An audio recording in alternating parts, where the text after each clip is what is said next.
It's gonna be a little bit small in terms of like actually reading things, but I'll be reading it as well. So uh, we'll see what we can do with that. Okay. Well, let's get started then. I'm gonna grab a drink.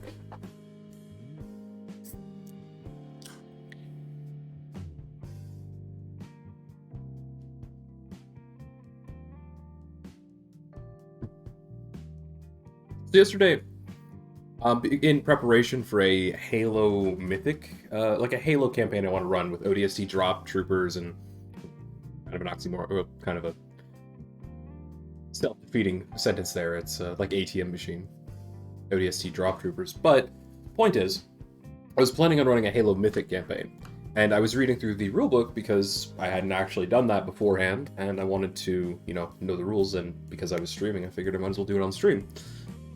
And I realized I hadn't really... I don't feel like I've done a good job teaching Pathfinder 2e to some of my players. So I want to, go over the rulebook here. This is the core rules for Pathfinder 2e, and also, because there's been a bit of an issue with the D&D OGL, Open Game License, where a lot of creators and that sort of thing are kind of caught in the crossfire, and potentially even Paizo, who made Pathfinder 2nd Edition, though that probably won't be possible. Like, I don't think that'll hold up in court at all, to begin with, but that's neither here nor there, especially because Pathfinder 2 is different, very different. But I figure there's going to be a lot of people leaving D&D, and they might end up looking for information on how to play something like Pathfinder 2nd Edition. And I know there's a lot of bad videos about Pathfinder 2nd Edition that claim it's incredibly complicated, or there aren't any choices in combat, or things like this, and that's always frustrated me and a lot of other people who play Pathfinder 2nd Edition and actually play it, because there's way more choice in this game than anything to do in 5e. Both in combat and in creation. Let me turn my music down just a touch. Okay. And for that reason, I kind of want to at least talk about the core rules a little bit and how the action system works, and go through a couple of examples, and probably talk a little about the campaigns I've run so far in 2nd Edition, because there's a lot to this game, and it's really well done, and Paizo definitely deserves support because of it. So, with that said, we're just going to be starting here on the introduction. There's a little bit of lore and stuff in the first couple of pages. Very good stuff. Look at this art. Love it. I think that's an Ankeg and some kobolds. But really, it's just explaining what the game is and what dice you need. You need d6s, d8s, d12s, all of the stuff you would need for D&D, right? And all of that's mostly the same. It's played in sessions. There could be one-shots, multiple sessions. That's written over here. And yeah, I mean, it's just explaining what the game is. It's a fantasy role-playing game. It's explaining what a role-playing game is, what a tabletop role-playing game is, and all of that. And importantly, it has something like Gaming for All here, where Paizo is doing their best to say, don't be a dick. Which is fair. I'm gonna see if I can get a better zoom on this 1 second, just to... When we're on more important stuff, I'll try and zoom in a little bit and get a better image and whatever, and I might end up cropping things differently. But for now, we're just going to stick with this. Because it's just an introduction. Basics of play: you have a character, player characters, you have NPCs, you have monsters, you get levels, you get experience, you level up. This is important. Unlike D&D, where you have milestone and experience, and I feel like a lot of people need to look at this section here and understand it better, a default game of Pathfinder 2nd Edition, you level up every time you collect 1,000 experience. And how much experience you get is based on the difficulty of the encounter and whatever you did. There's no complicated, like, exponential XP curve or anything like that. It's, if you killed something that was equal to your level, you get 40 experience. That's it. Like, that's all the complexity there is to it. And every 1,000 experience, you go up a level. It's a really good system, and if played well, you don't need milestone. I think people should try giving experience a try in Pathfinder instead of milestone, because I think it makes for a better flow for that sort of thing. Though there are a lot of campaigns that I'm sure will continue to use milestone, even if there was a perfect experience system, people would want to level up at specific points in their story. That's all reasonable, I get that, but Paizo did a really good job with that. But again, all of this is just opening things up, explaining what the stats are. Same thing you'd have in D&D. You have strength, dex, con, int, wisdom, and charisma. Physical power, agility, toughness, uh, book smart, knowledge of the world, and sort of like a sense of awareness. And then your sense of self. That's charisma. Your ability to influence others. It works the same as other D&D like systems. You know, 10 baseline is a +0, and then every 2 points up, you get a +1. Paizo does something really interesting with this, though, in that up until like 18 points, you really only get them in increments of 2, though. You're not really going to have odd numbers below 18. When you get to 18 or higher, or when you get above 18, it starts becoming a little bit slower progression by design. So, on creation, you're not going to need to worry about odd numbers, which is very nice. Ancestry, that's where what kind of character, like what in D&D would be race, like orc, elf, human, dwarf, Strix. I mean, I think Strix is 5e. I'm just trying to think of other like off the wall ones besides just like catfolk. Oh, there's Kitsune, there's Fetchling, Damphir, ton of stuff. That includes your heritage, which is also what kind of whatever race you are. Like Holdscarred Orc get more health than even regular orcs, and regular orcs get a ton of health. Which is another good thing. We'll get to that, though.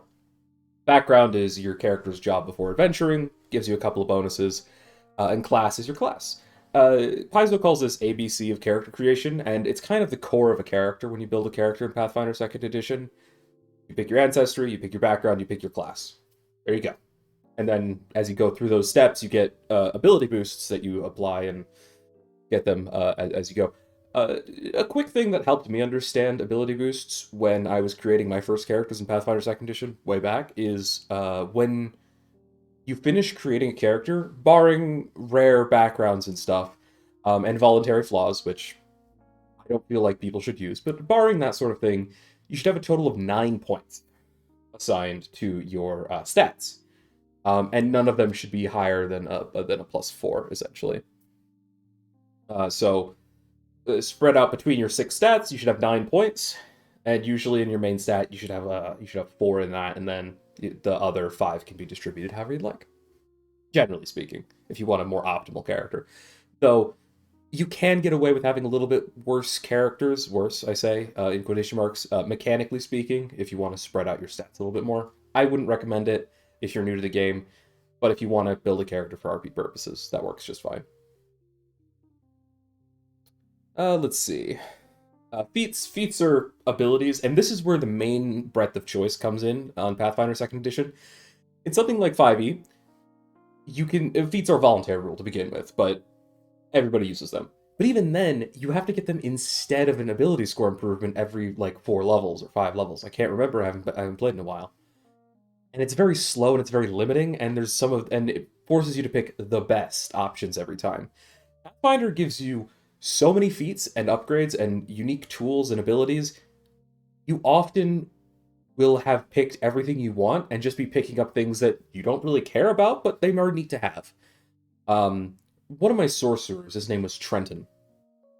He was an occult sorcerer, and I'll explain that later. But basically, it was a lot of fun.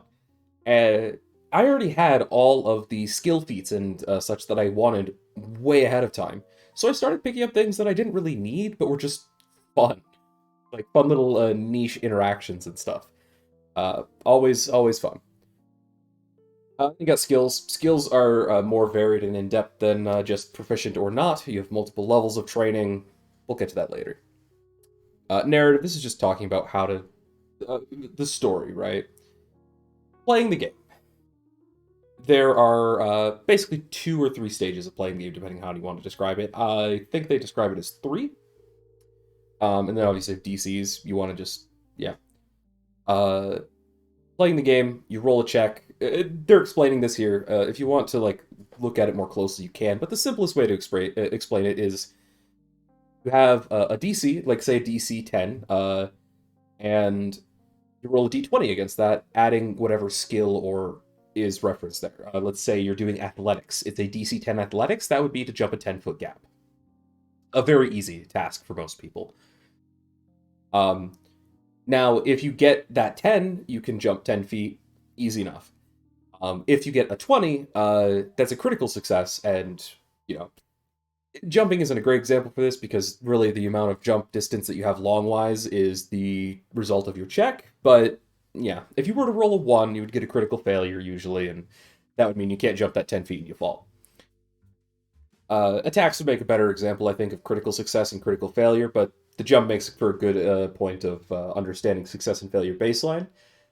Every 10 you succeed or fail by is, if you succeed by 10 or more, or fail by 10 or more, it's a critical success or a critical failure. Success, good. That's a crit. Failure, bad. Bad things happen. Some things are defined, others the GM either comes up with, or if there isn't a critical failure effect, potentially you get away with it. A natural 20 improves the degree of success by 1 stage. Natural 1 reduces it by 1. So if you roll a natural 20, and you only have a +5, and the DC was 25, you just barely succeeded, right? You got 25 against 25, just barely succeeded. But because you rolled a natural 20, that becomes a critical success because you rolled a natural 20. Similarly, if the DC was 30, but you only got a 25, but you rolled a natural 20, you do succeed, even if only just. So there is usually a chance to succeed even in really high difficulty, though you shouldn't be trying it very often, if ever. But hey, that's always an option. Critical failure, sometimes called a fumble. Yes, yes, yes. There's some examples here that explain how it works. It's all pretty simple. The proficiency levels are also come in here. You have untrained, no bonus. Trained, where you add your level plus 2 to the check, on top of whatever stat it is tied to. So for athletics, you add your strength, your level, and then if you're trained, +2. If you're untrained, you would just add your strength. The level and +2 is from training. Expert changes that 2 to a 4. Master changes it to a 6. And Legendary, it becomes 8. You can only get higher level training as you get higher level. Expert is available at level... I think you can actually, as a rogue, get it at level 2. But generally speaking, it's first available for most characters at level 3. So you can, if you find a way to unlock it earlier, you can do that. Master is only available to pick up by anyone at level 7. And Legendary, you have to be at least level 15 before you improve any skill to Legendary. Yep, and that's all explained here, like I said. All of that is pretty self-explanatory when you're working with an online sheet, but if you're working on a actual pen and paper, you can kind of write all of it down ahead of time, and every time you level up, you would just increase the number on your bonus by 1, and every time you get trained, you would just increase it by 2. It's really not that complicated, all the math is done ahead of time. Exploration. Exploration has exploration activities, which we're talking about here, but that's like when you're walking around a dungeon or a field or something. You can do something like Scout, where you make your party more aware of potential dangers. You can search for traps or hidden items. You can raise a shield, so you're always ready to defend yourself.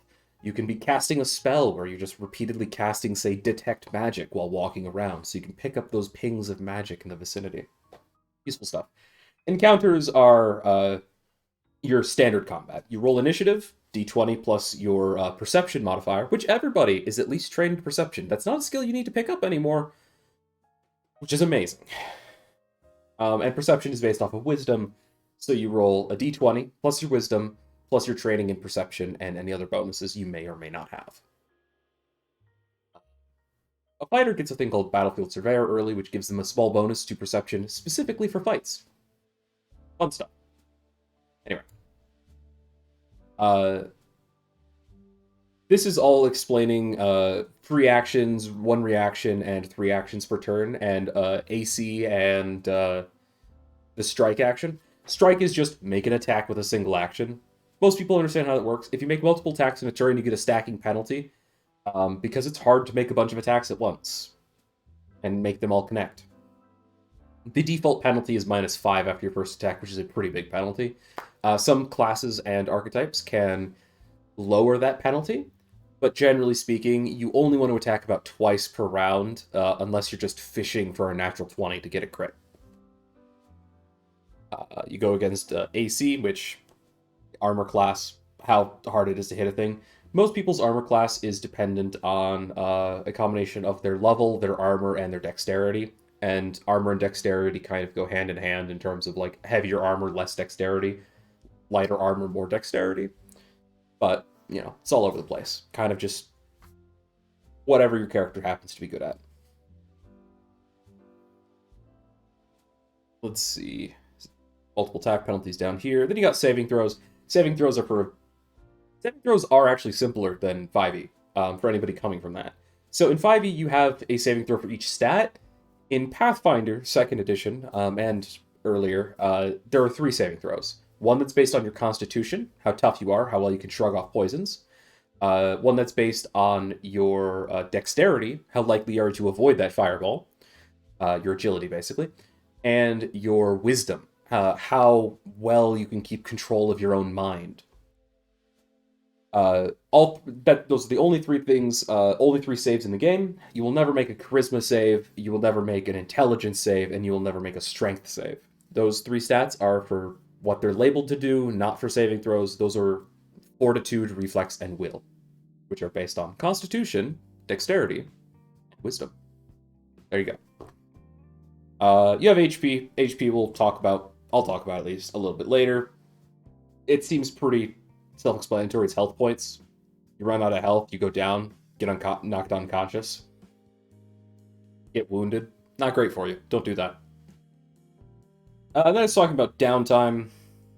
Downtime is kind of the extended, like, where you craft or you do earn income actions in order to earn a little bit of money in between adventures. I honestly think Pathfinder did it really well, though I will say the crafting system is a little lackluster. If Paizo wants to fix that, I would be very happy with it. Though earn income works really well.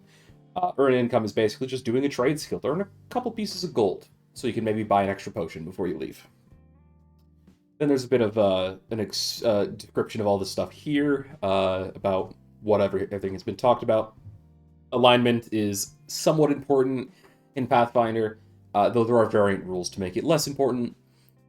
I'd recommend playing without many variant rules, except for one, which I'll talk about later. Probably towards the end when I'm actually explaining how I run my games, because I think I'm gonna give a pretty big overview of how I run and what settings I use for my campaigns towards that. And then there's more stuff here. And then there's an example here that explains about basically a brief encounter is what they're doing here. Speed is how fast you can move in a single action. Remember, you get 3 actions, which I think they talk about a little bit later. So if you want, you can actually move 3 times. So your speed, you can, if you really want to run, you can do that. Round is after everybody's made a turn in an encounter. Rarity is a thing mostly for GMs, but if you see something that has a rarity that is actually labeled, usually you need to ask your GM before you pick something like that up. That's just good advice. Alright, example of play. Goes on for a little bit here. And then there's all of this, which will, all the different chapters of the book. This is actually important here, which is what I wanted to get to immediately. This explains actions. And I'll be honest, I think this is the biggest sticking point for people coming from other editions or other games. But it shouldn't be. Everything is clearly labeled and easy to understand once you understand what you're looking at. And I will make it as simple as possible right now. You get one of each of these 4 things. Well, you get one of these and 3 of these things per turn. So, if you want, you can do 1 3-action activity, a 2-action activity, and a 1-action activity, or 3 1-actions. And you will always have your reaction that you get back at the start of combat, or at the start of your turn. That start of combat thing is important. Some people seem to think that if you're surprised or caught off guard, which isn't really a thing, but kind of is in some ways. Normally those people will just start hidden from you. But if you're caught off guard, you don't have a reaction. You do have a reaction. A reaction that doesn't specify you need to know something's attacking you can be used at any point. But usually you need to know you're being attacked for a lot of reactions. Like, you can't shield block if you don't have your shield up, for example. But even if your shield is up, if you don't know you're being attacked, you probably can't block it. But actions are very simple, right? So in 5e, you have like your move action, your bonus action, your standard action. Don't worry about that here. You have action. That's all. All of it is put together in one thing. Making an attack, one action. Moving up to your speed, one action. Opening a door, one action. That's all. That's all there is to it. Tripping somebody, one action. Trying to scare somebody with Intimidate, that's Demoralize. It's a specific one action. It's really simple once you understand that basically what you're doing is just breaking down all of the like walls between actions and putting them together so you can use them for anything in any combination, and that gives you a lot of choice in combat. A lot of people default to making a lot of attacks, which is fair. A lot of classes will do really well with that. But you shouldn't discount trying to intimidate something, because fear can lower their armor class, so they're easier to hit. It can make them worse at hitting you. If you trip somebody, they become flat-footed, giving them -2 to their armor class, and also activating things like sneak attack. You can grapple somebody. Grab is also something that will flat-foot somebody. Flat-footing is a very catch-all condition. It is applied a lot, and it is applied in a variety of different ways, but applying it is one of the most common ways to make things easier for your team to hit. Just a very, very useful catch-all. And that's another thing that Paizo did really well. There's keywords on basically everything. Keywords explain everything. If something has the attack keyword, then it applies to your multiple attack penalty. So a trip action is technically an attack. So if you trip as your second attack, you will have a -5 on that trip attempt. But if you trip as your first action, and you succeed, and they fall over, and then you attack them while they're down, you will have a -5, but they will have a penalty to their armor class because they're prone. They are flat-footed, meaning it's effectively only a -3. So if you do it in that order, you're more likely to succeed on both. There you go. And also, everybody else on your team will get a chance to attack them while they're down, and if they stand up and you happen to have an attack of opportunity, which is not given to everybody, mostly only fighters at level 1, you can pick it up as other classes later if you want. But if you have an attack of opportunity and something's standing up, you get to attack it, and you get your full bonus for that. Reaction attacks don't have multiple attack penalty. They're outside of your turn. Your attacks don't have a stacking penalty. So if you make an attack as a reaction, it doesn't have a penalty if you made 3 attacks on your previous turn. I'm very scatterbrained in explaining these things, I understand, but it's really just because I say things as I think of them, as I would ask these questions, so I figure maybe that'll help somebody. Maybe I'm just a terrible teacher, nobody will understand anything I'm saying, but at the same time, worth a try.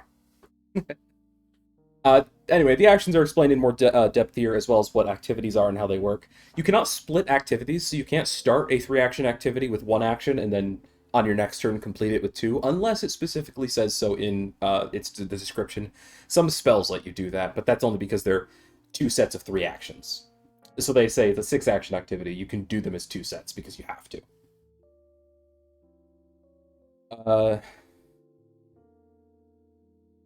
And yeah, free actions. You can do as many free actions as you want. A good example of this is Kip Up. Kip Up is if you're knocked prone, you can just immediately bounce back up. It's an acrobatic skill feat as a free action. So if you happen to get knocked prone 3 times, you can bounce back up 3 times. Alright. Right here, it explains how to read things that are being explained. Level is generally what level you can get it at, or what level an item is, like what level it should be available to you, or common. The name of it, how many actions it takes right here. The traits, which are like attack, for example. Prerequisites, how many times you can use it, what you can do. The trigger is only there for reaction and free actions. Other stuff won't have that, but... and requirements. Sometimes, as it says here, for example, some requirements are like, you have an opponent grabbed, right? Like whirling throw for monks. You need to have somebody grappled in order to spin them around and throw them into the air, which is great fun. That's all for that. Character creation. It'll explain these in more detail here, as well as the ability score overview and where you get them from. And then here is a chart that will tell you what the bonuses are. You can also roll. I don't recommend this. It does not end well. Here we go. An ability boost normally increases an ability score's value by 2. However, the ability score to which you're applying an ability boost to is already 18 or higher, the value increases by only 1. At first level, a character can never have any ability score that's higher than 18. So when you're first creating your character, when you ability boost stuff, you won't go above 18. You don't need to worry about this. But you get ability boosts every 5 levels. So, or is it every 4 levels? Yeah, every 5 levels. So 5, 10, 15, and 20, you get 4 more boosts that you can add to any stats of your choice. And that means that at level 10, if you have a stat you really like, say you're a fighter and you want to have a lot of strength, you start with 18 strength. Level 5, you put a point into it, it's at 19. Now, that doesn't give you an immediate benefit. But at level 10, you can put another point in it, and now you have 20 strength. And that gives you a full step up on the scale from +4 to +5. Meaning all of your attacks and damage rolls will have an extra +1 to them. Quite a lot, actually, in Pathfinder. Pathfinder, and I should explain this for people who might be coming from 5e and thinking of bounded accuracy, Pathfinder has level-based accuracy in a way. It's not bounded in that you're never going to go above this point or you're never going to go below this point, and a commoner with a good roll can stab a high-level dragon in the shin and do damage, right? I always thought that was a little silly. But I also understand the idea of it.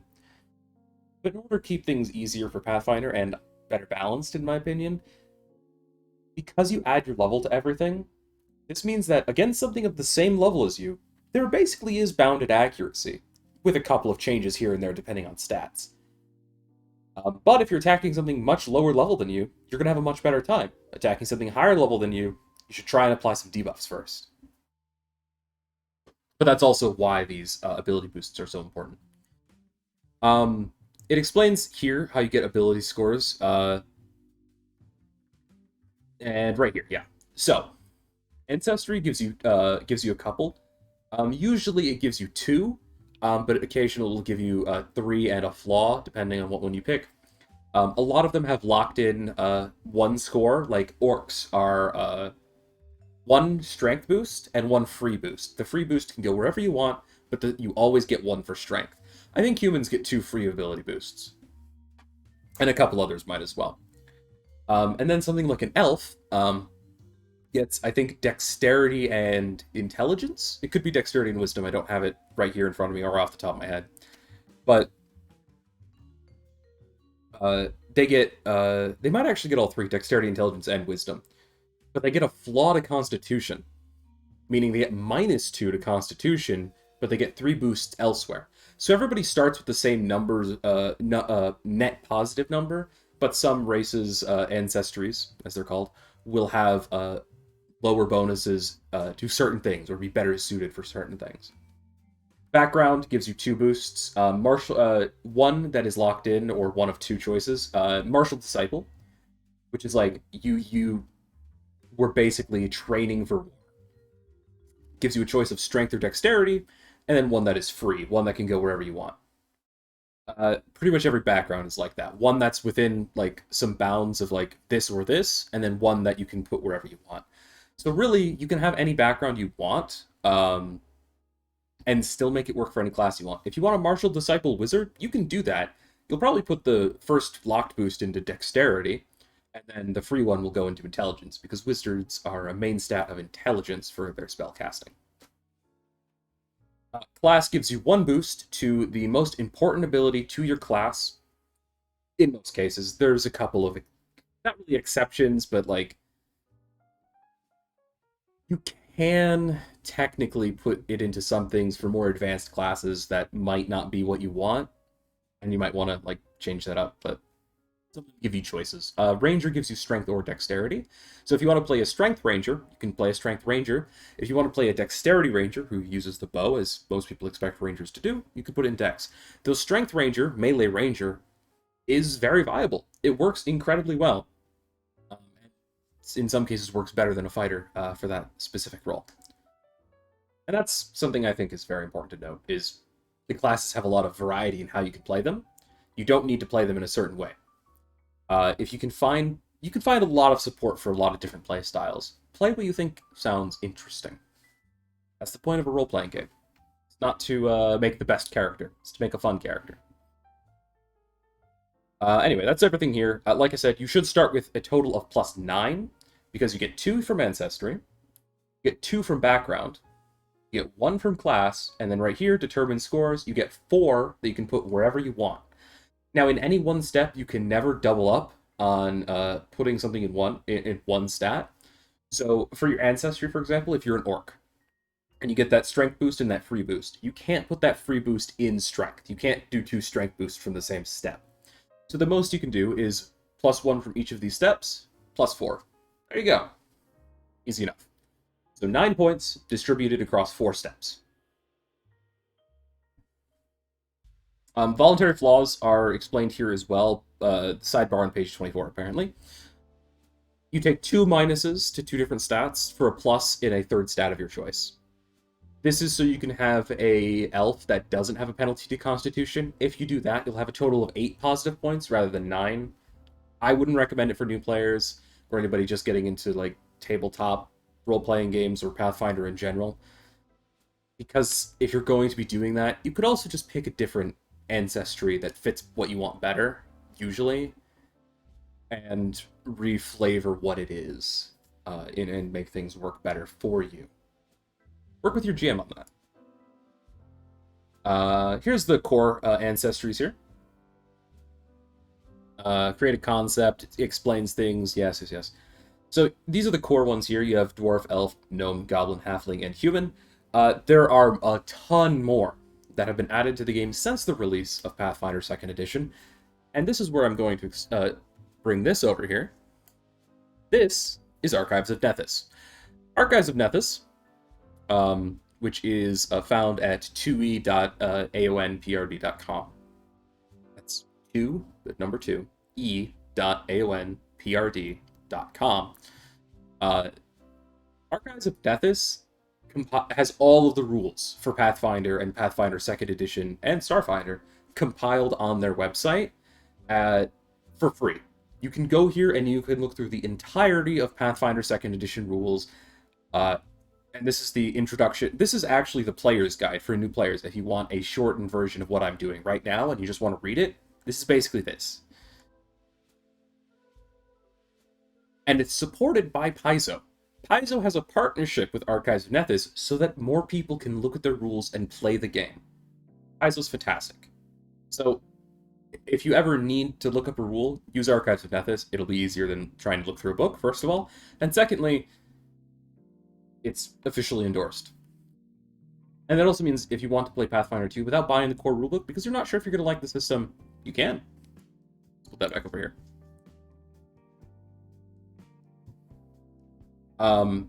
That's where you could find most of the newer ancestries that have been released, such as Orc and Fetchling, which is like a shadow person, Kitsune, and Beastkin. Beastkin's a lot of fun. It is a rare heritage that you attach onto something. So you can be a human Beastkin, for example. You can be like a wolf person or a lion person or all that. Ton of fun. Though it is rare, so you would need to ask your GM about it. Moving on. The classes. These are the core classes. Core classes, again, there have been more added, but these are the simplest ones. Alchemist, Barbarian, Bard, Champion, which is basically a Paladin. There's actually a subclass of them, depending on your alignment, and the lawful good version is called a Paladin.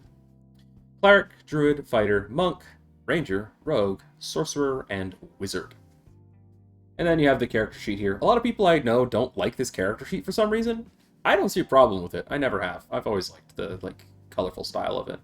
I think this is the black and white version that people prefer, though. Anyway, this is all just explaining putting together a character and choosing a class and all that I did earlier. And you buy equipment. A level 1 character starts with 15 gold. There is, and this will help a lot of new players so you don't get choice paralysis, you can just buy an adventuring pack. That will cover almost all of your needs for adventuring. An adventuring pack is just a little bit off of what you have. So that, armor, weapon. If you're playing a class that needs an armor and weapon that you can afford, or that obviously that you can afford, but like a breastplate for a fighter, and a long sword and shield. There you go. But the Adventurers Pack will cover everything you need. If you want to look through the equipment to see other things you might want to buy, like chalk, a signal whistle. I always find signal whistles very useful. Highly recommend them. More rope, and some potions. That's worth looking into. But the Adventurers Pack will cover your, like, food, water, backpack, and sleeping arrangements. Everything you need to survive adventuring, at least. You know, besides dealing with the monsters. You have to do that on your own. The backpack will sometimes help you with that, but not usually. Perception, proficiency bonus plus their wisdom modifier, and their training. Proficiency bonus is the, like, condensed version of level plus training. So if you start with expert in perception, that's 4 at level 1 plus 1. So 5 plus your wisdom bonus would be your perception. So say you have plus 2 wisdom, that is 7. That's your perception bonus at level 1. That is what you use to look for things, and it's also your initiative. Still useful. Saving throws, talked about that earlier. You have fortitude, reflex, and will. Constitution, dexterity, wisdom. Calculated the same way. Everything's calculated the same way, and you should have all this written down or calculated out before you start playing. And once you have the number, when you level up, you just increase it by 1. When you get better training, you increase it by 2. Simple as that. If you get a magic item that increases it by a number, you add that. Once the beginning math has been done, it very rarely changes by much, other than from, like, status effects like fear. But fear is very simple. It's 1 worse or 2 worse, depending on how scared you are. Once you have the number written down, it's very easy. It's like +2 at most. -2 at most. It's very simple. Don't be afraid by the initially big numbers that happen when you get to higher levels, because all those numbers have gotten that large. Like, a level 15 character who's legendary in something, right, has a base of +21 before any stats are applied. Say it's athletics, and they have a +5 to athletics, right? That's +26. That's without any items or anything affecting them. And some people see that and think, wow, am I going to have to do that sort of math for all my skills and stuff? No, it's hardly math. It's, you get there over time. And I think a lot of people don't realize that and get kind of scared by the big numbers in the system. The big numbers are just there because of how high level you are, and you just add that. And I'm repeating myself now, so let's move on. Melee strike, range strike. Melee strikes are generally based off of strength, unless you are using an agile weapon.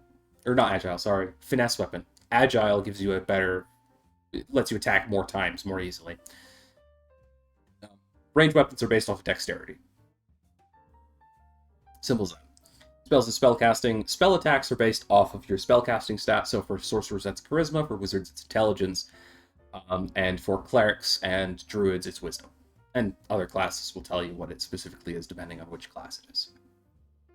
Skills, you pick proficiency. You pick your proficiencies, and you get some from your class. So, for example, let's go to fighter. Fighter gets proficiency in a couple of different things.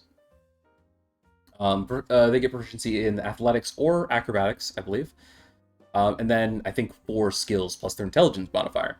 So you would pick 4 skills, athletics or acrobatics, and then depending on your intelligence modifier, X number of other skills. And you start with those at, typically, +3 for your proficiency bonus, as it says right here for first level character. And then you would add your stat to that as necessary. So athletics, for example, say you have that 4 strength fighter we've been talking about. That would mean that at first level, that is that's 7, 4 + 3. And then at second level, it's going to be 8, and so on until you get more training. Alignment matters for alignment damage because that's a thing in Pathfinder. If you hit somebody with evil damage and they're good, it will do damage. If you hit a neutral character with evil damage, it won't do anything. I think that's a little silly. In my games, I run alignment damage a little bit different usually, but it's a big deal in the Pathfinder universe, in the setting of where Pathfinder, Paizo has Pathfinder taking place. So it makes sense. You obviously got the alignments here. You shouldn't need too much description about how they work, but they do explain them to a degree here, as well as like more about setting up your character. And hero points, I will explain those in a moment. But just real quick, going across the lawful lawful to chaotic, and then good to evil. Lawful is you either have a code or you generally follow what the laws of the land are, depending on what kind of lawful you are. There's a lot of interpretations. Basically, if you have a code and you stick by it, whether that's the law of the land, the law of your home, or a law that you made for yourself, you're generally lawful.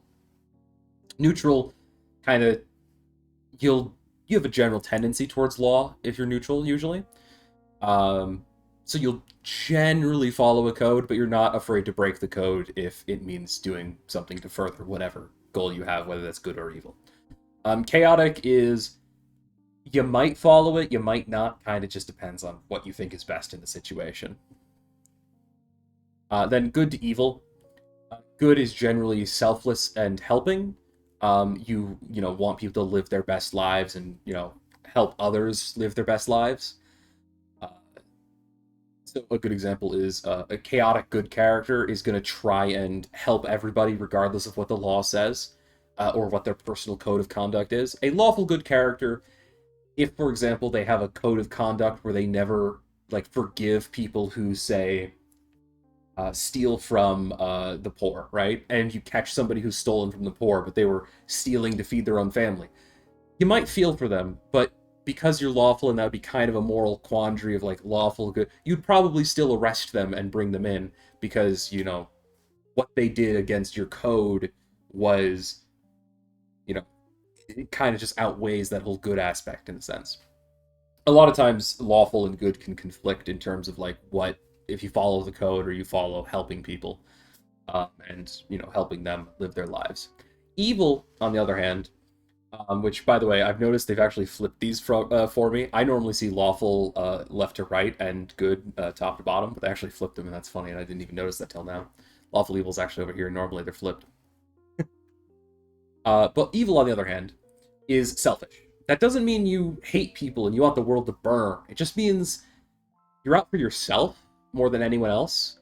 And generally speaking, you don't care what happens to anyone else or if anybody else gets hurt in what you're doing. And sometimes you may purposefully hurt people just because it makes you feel better about yourself. Kind of an asshole. I kind of view evil as more asshole than just burn the world because burn the world. Right? And I think that's something that a lot of people should probably try and work with a little bit better. Anyway, not the point. Tons of stuff about alignment, and everybody has their own personal views on it. That also means that it's very flexible. If you think lawful is burn the world, that is also valid. So I don't recommend playing an evil character then if you think that way and, want to work with good characters. Class DCs are just another thing that you set, your perception DC or anything. A DC that you set for yourself, from yourself or from the character, is always 10 plus whatever their bonus is. So perception DC for that previously mentioned +7 perception would just be a DC 17 perception, which would be the passive DC of anybody trying to sneak past them. Bulk. Weight is very simple in this game. It's bulk. 10 light is equal to 1 bulk. A character can carry 5 bulk plus their strength modifier. So that fighter we talked about with the +4, he can carry up to 9 bulk. Bulk it represents both the weight of the object and how hard it is to carry and maneuver around while you're carrying it. So yeah, it's pretty simple. A potion is light bulk. Great. You can carry 10 of them, and that's 1 bulk. Excuse me. Meanwhile, something like plate armor is 4 bulk. Very heavy. Very very cumbersome. But if you're wearing it, it's actually 2 bulk, I think. I can't remember if it's 8 if you're not carrying it and 4 if you are wearing it, or 4 and 2. Either way, it's very heavy. And that's, a good representation. You can represent things in actual weights in pounds or kilograms if you would like.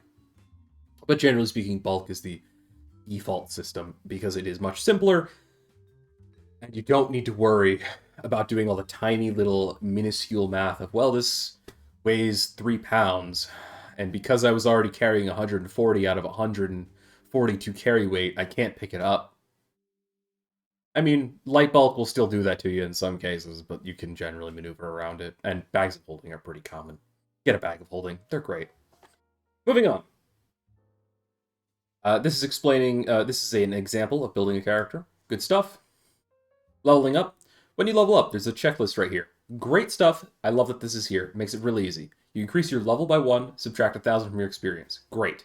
Increase your hit points by the amount listed in your class. So fighter, plus 10 HP. That's it. And then you also increase your health by your constitution modifier. So if they have a plus 3 constitution, they add another 3.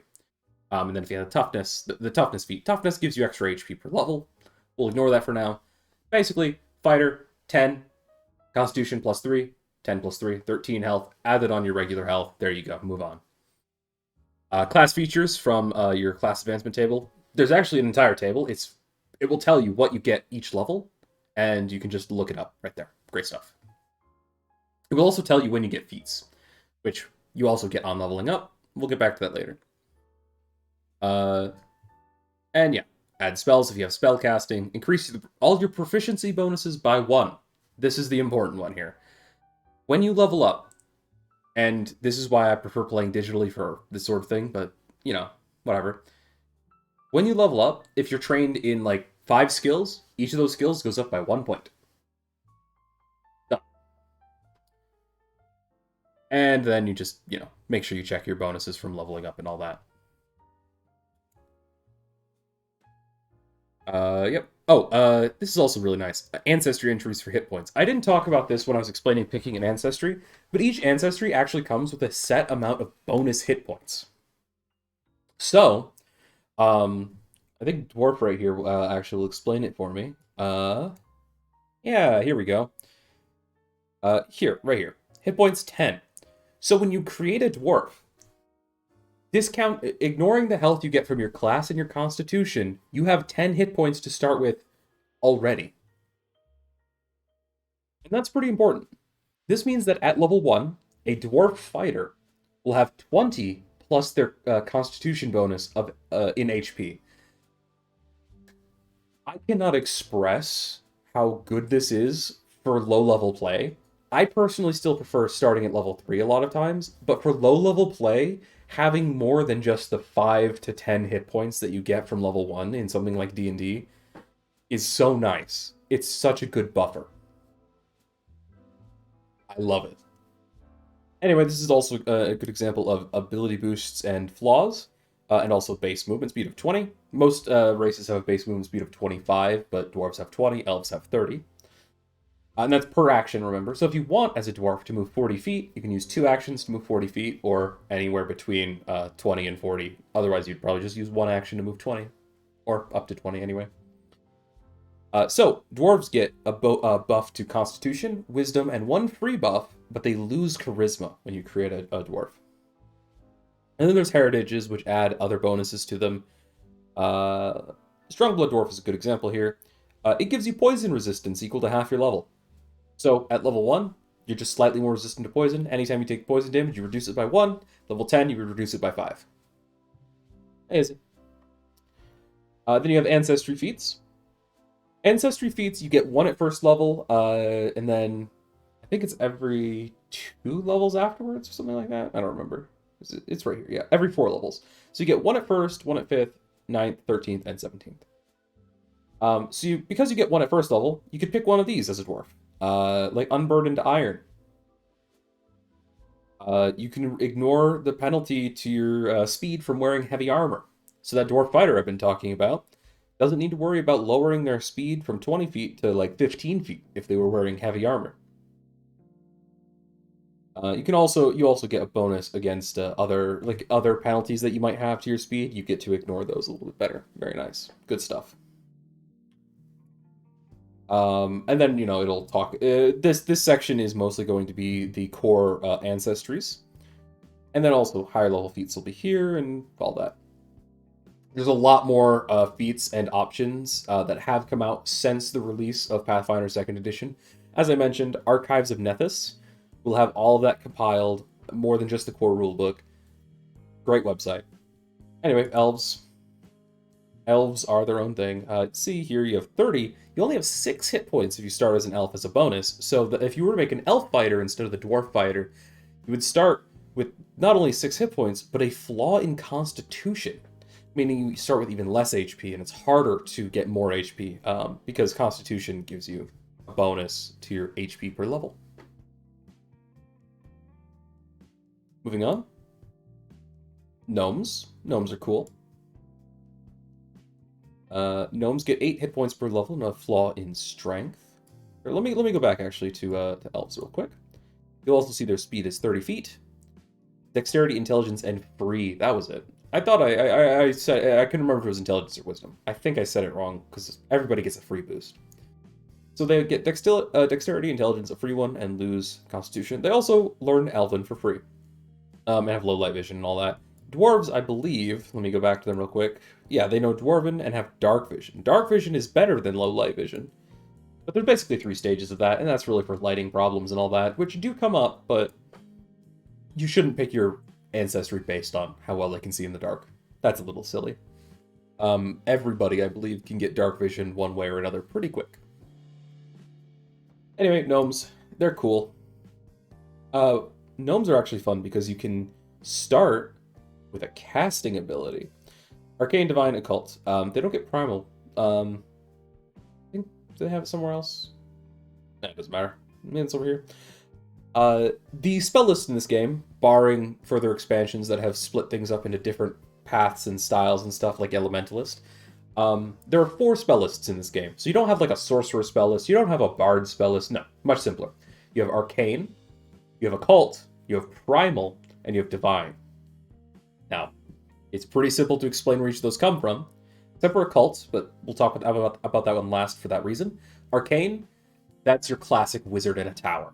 That's your fireball throwing, blow stuff up, magic missiles, and like tricks and traps and stuff, as well as just blowing stuff up. Primal is the nature magic. It can heal and repair stuff, and also blow stuff up.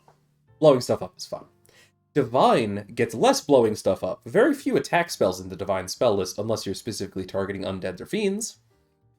But the Divine spell list gets the best healing and the best support skills, the best buff skills, and that sort of thing. Very useful for a support caster who wants to support their team. And finally, Occult. And this is your classic Cleric, by the way, on Divine. Occult is weird. It's the magic of the weird, the magic of aberrations, the magic of... That's creepy. Occult spells are debuffs and buffs. A little bit of blasty, a little bit of healy, but mostly buffs and debuffs. So, you know, each one of those 4 options has like 2 things they're really good at, and then 1 thing they're kind of bad at. Arcane spells, for example, almost no healing, if there's any at all. I think you can heal undead. Occult is a little bit of healing, but it's more about the buffing and debuffing. Primal and Divine heal the best. And that's sort of the idea of the spell lists. But this also means that, for example, a Sorcerer, and I love this, Sorcerers, depending on their bloodline, can use any one of the 4 traditions, and can do a little bit of cross-blooded stuff to sneak some spells from other stuff. Bards use Occult magic, Wizards use Arcane magic, Druids use Primal, and Clerics use Divine. And that's sort of the primary archetype of those 4 spell lists. So, there you go. Anyway, moving on. Gnomes exist. They're cool. We got goblins. They're a cool rulebook race. I love that for them. It's fun. Less wisdom. Only 6 hit points. Their size small, which size categories matter, but for small and medium, don't really think too much about it. It does not matter for small and medium. They generally just give you different size categories up and down. Don't give you like bonuses or penalties to hit usually. It's just more of like reach and that sort of thing. But for players that hardly ever matters, you're starting as small or medium, and you're able to grapple or trip up to large without Titan Wrestler. But that's a feat. We'll talk about those later. I mean, we talked about them a little bit, but we'll talk about them later. Anyway, halflings. I love this picture, by the way. And then you got humans. Humans are humans. Backgrounds. Backgrounds, like I said, the job you had before adventuring. You got stuff like farmhand. Name of the Halo sister, you can grab it. Oh, yeah. I can actually tell you right now. Halo Mythic. 4.0. It's 2nd edition 4.0. So, there you go. Anyway, you got like stuff like guards, emissaries, scouts, prisoners. Look at this art, by the way. Great stuff. Languages. Languages exist. You don't need to think too much about them. They're kind of just additive to your character. If you have a positive intelligence modifier, you get to pick more languages that you know. Common is spoken by basically everybody. Classes. Here we go. Classes have initial proficiencies. And then all the feats and stuff and everything. And this stuff right here, class feats, skill feats, general feats, skill increases, ability boost, ancestry feats, this is actually the same for every class. What your options are might be different, especially for something like a class feat, obviously. But this general block right here, everybody will get the same boosts at the same levels, except for rogues who cheat. But rogues, that's their thing. They get more skill increases than everybody else and more skill feats than everybody else. But that's also it's really good, because it means that when you're playing in a party, if everybody else in the party is picking, for example, a general feat, you probably should be too. This is the group of classes. There's a listing of what page they're on. I'm sure we'll get to them eventually. Here they are. Great. Alchemist. You know, Alchemist is Alchemist. You throw bombs, you heal people with alchemy, that sort of thing. Alchemist is actually the weakest class in the core book, but it is still good. It was one of the first classes I ever played. I did a great job with it. They're more of a support class than anything else, and I think that's something people kind of miss. Alchemists are a support class. They're not a blow-everything-up class like people would probably expect. Throw bombs at things, great stuff. Right here, this is the table that you'll look at to figure out what you're getting on level up. And initial proficiencies, a number of proficiencies, yep. Note at the start of the class, which are right here. Untrained in anything not listed unless you gain a better proficiency rank in some other way. So you're trained in perception, expert in fortitude and reflex, trained in will, and you get trained in crafting and a number of additional skills equal to 3 plus your intelligence modifier, of which you get to pick. And because intelligence is a key ability for Alchemist, that's probably going to be 7 extra skills on top of crafting. That's a lot, especially because backgrounds, as we went over a little bit earlier, let's see, where are they? Here they are. Backgrounds actually do give you a extra skill and a lore skill. Lore skills are kind of jack of all trade, like catch-alls for you have knowledge of this topic. Technically, there's an infinite number of lore skills, and you can kind of mix and match them, especially if you pick them up later. But one of my favorites is, for example, lore dragons. You can use that to identify dragons, and also learn about dragons. It's cool. And lore kind of covers knowledge of any specific topic that one of the other skills might cover, but doesn't specifically cover. You know? Anyway, this is stuff for Alchemist feats and how they work and all that. Quick alchemy. There was an update to Alchemist to make them a little bit better, but I still love Alchemist, but I do think that they definitely could use more stuff to play with. Anyway, this is all the feats for the various. This is also giving you samples of how they play, and this is all the Alchemist feats.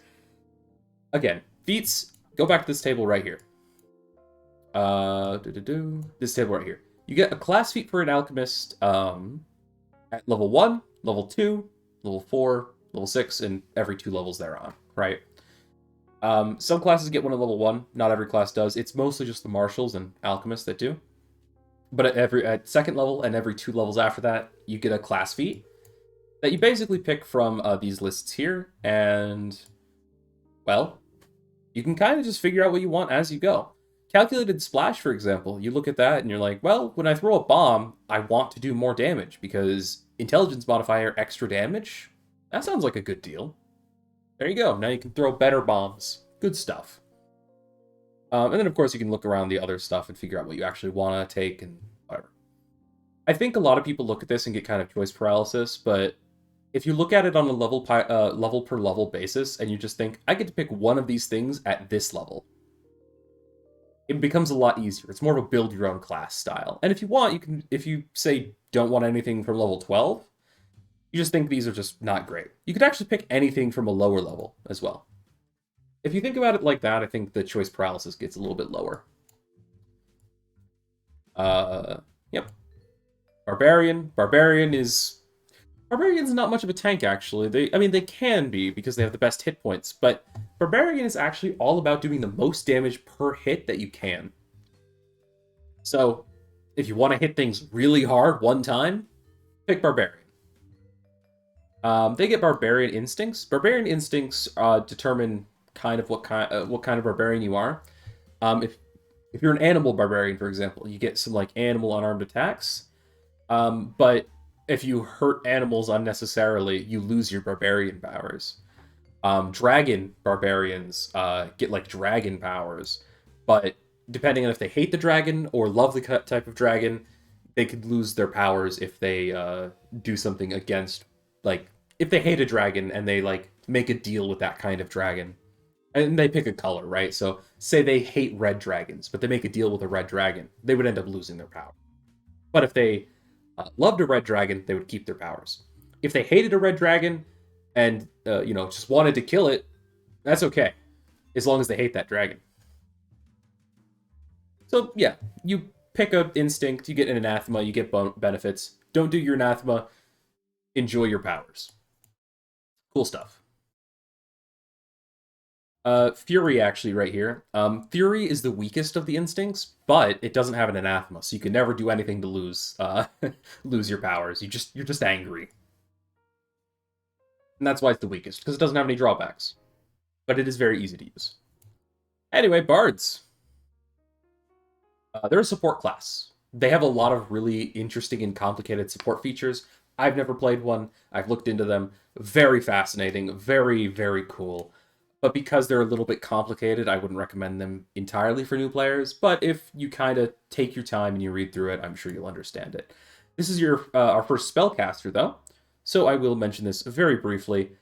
Cantrips, and this is for bards who are spontaneous casters, meaning they pick a number of spells and they just know those spells forever. They can't change those spells out each day. You have 5 cantrips. You just have 5 cantrips. Easy enough. First level spells, you have 2 slots, and you know 2 spells. And this chart is actually really nice, because barring anything else that says you know X amount extra spells, the number of slots you have here is also the number of spells of that level that you know. For most classes.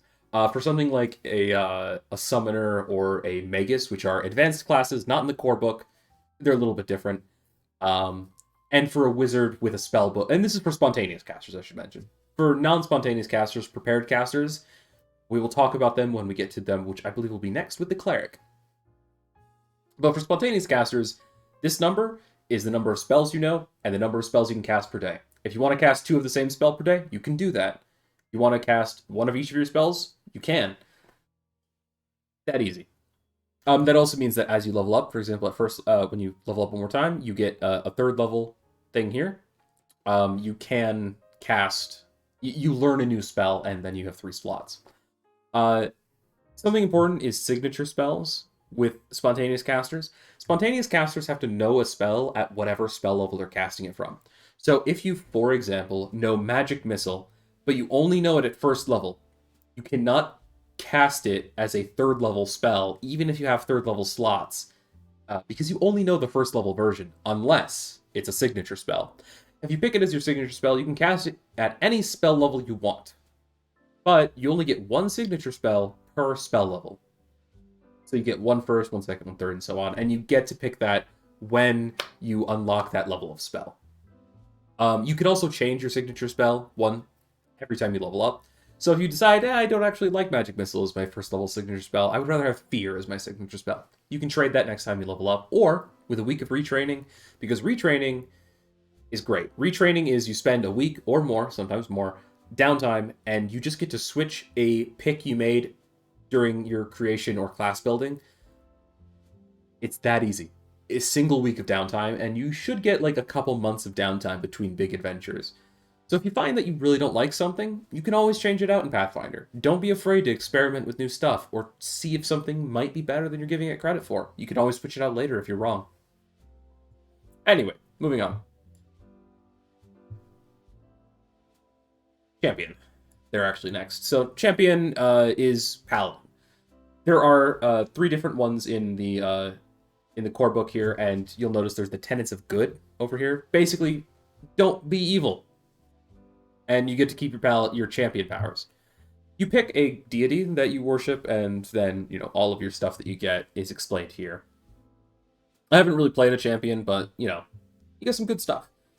Where's here we go. Champion's reaction. So, Retributive Strike for Paladin, Glimpse of Redemption for Redeemer, or Liberating Step for Liberator. And that's what I meant by there's 3 different archetypes for champion, depending on what kind of champion you are. Lawful Good is a Paladin. Classic Lawful Good. The Redeemer is the Neutral Good Paladin. Neutral Good Champion. I said Paladin because kind of stuck in my brain. But they're the neutral good version of the champion. They want to bring people back from evil. They want to help them find their way. And the Liberator is the anti-lawful but good paladin. They're the people who fight tyrants, who rise up against evil organizations and that sort of thing. That's the concept anyway. Break free of the chains that bind you and whatever. That's why they're liberators. Anyway, if you end up calling them paladins, I don't think anybody will be confused. I should actually talk about the reactions real quick. So the reactions you get here are based on protecting your allies. Champions, therefore, are about being in the front line and helping their allies take less damage and making the enemy target the champion, because the champion, while maybe not the biggest threat, they're not going to hit the hardest, they're not going to hit the most often, but they're going to make it harder for everybody else to die. They're going to heal people, they're going to support people, they're going to have buffs, and they're going to be incredibly heavy armored, and they're going to be really tough to bring down. You can play a paladin champion differently if you'd like, but generally speaking, champions are just very tough and very good at blocking. And of course, you have champion feats and stuff. Help you with shield block if you want to do that. And, I should mention this really quick for anybody who wants to play champion, because I know a lot of people love champions. You get Divine Ally at 3rd level, where you can either get an upgrade to your sword, your shield, or you can get an animal companion. So if you want to have a steed or something like that, you can do that. There's actually even riding drakes in Pathfinder. Izzy is playing a champion with a riding drake. Good stuff. And then you have your feats here and all these, and yeah, there's a list of what they actually do here, or what they are, and yeah, all that's fine. Next is Cleric, and we'll talk about prepared spellcasting here. Clerics are the support healers. They don't have to heal. They can do a lot of like anti-undead stuff and do a lot of buffs and stuff, but generally speaking, they're a support class. Now you can play War Cleric and play more of like a pseudo champion style that is able to cast spells to buff yourself and make yourself even stronger on the front lines. But you're not going to be as good as the champion at straight up fighting, and you're not going to be as good at casting as the cloistered cleric, so it's kind of a middle ground. But that said, clerics, they use wisdom to cast. They're fairly tough, actually, and, they do their thing. Now here, first of all, there is an asterisk next to the number of spells. And that is because clerics get extra healing or harm spells, depending on what kind of cleric they are, per day, equal to 1 plus their charisma modifier. So you actually want charisma as a cleric. You want to be able to talk to the people and, I don't know, convert followers, form an army, build an army, trust nobody, Fire Emblem. Anyway, long story short, you got spells. Now, for prepared casters, and we'll talk about this with clerics specifically, and this applies to druids and most other prepared casters. Talk about wizard when we get there. You actually, while yes, this is the number of spell slots you have to pick what spells are in each slot when you start the day. However, as a cleric, you have access to every spell on the divine list. Every single one.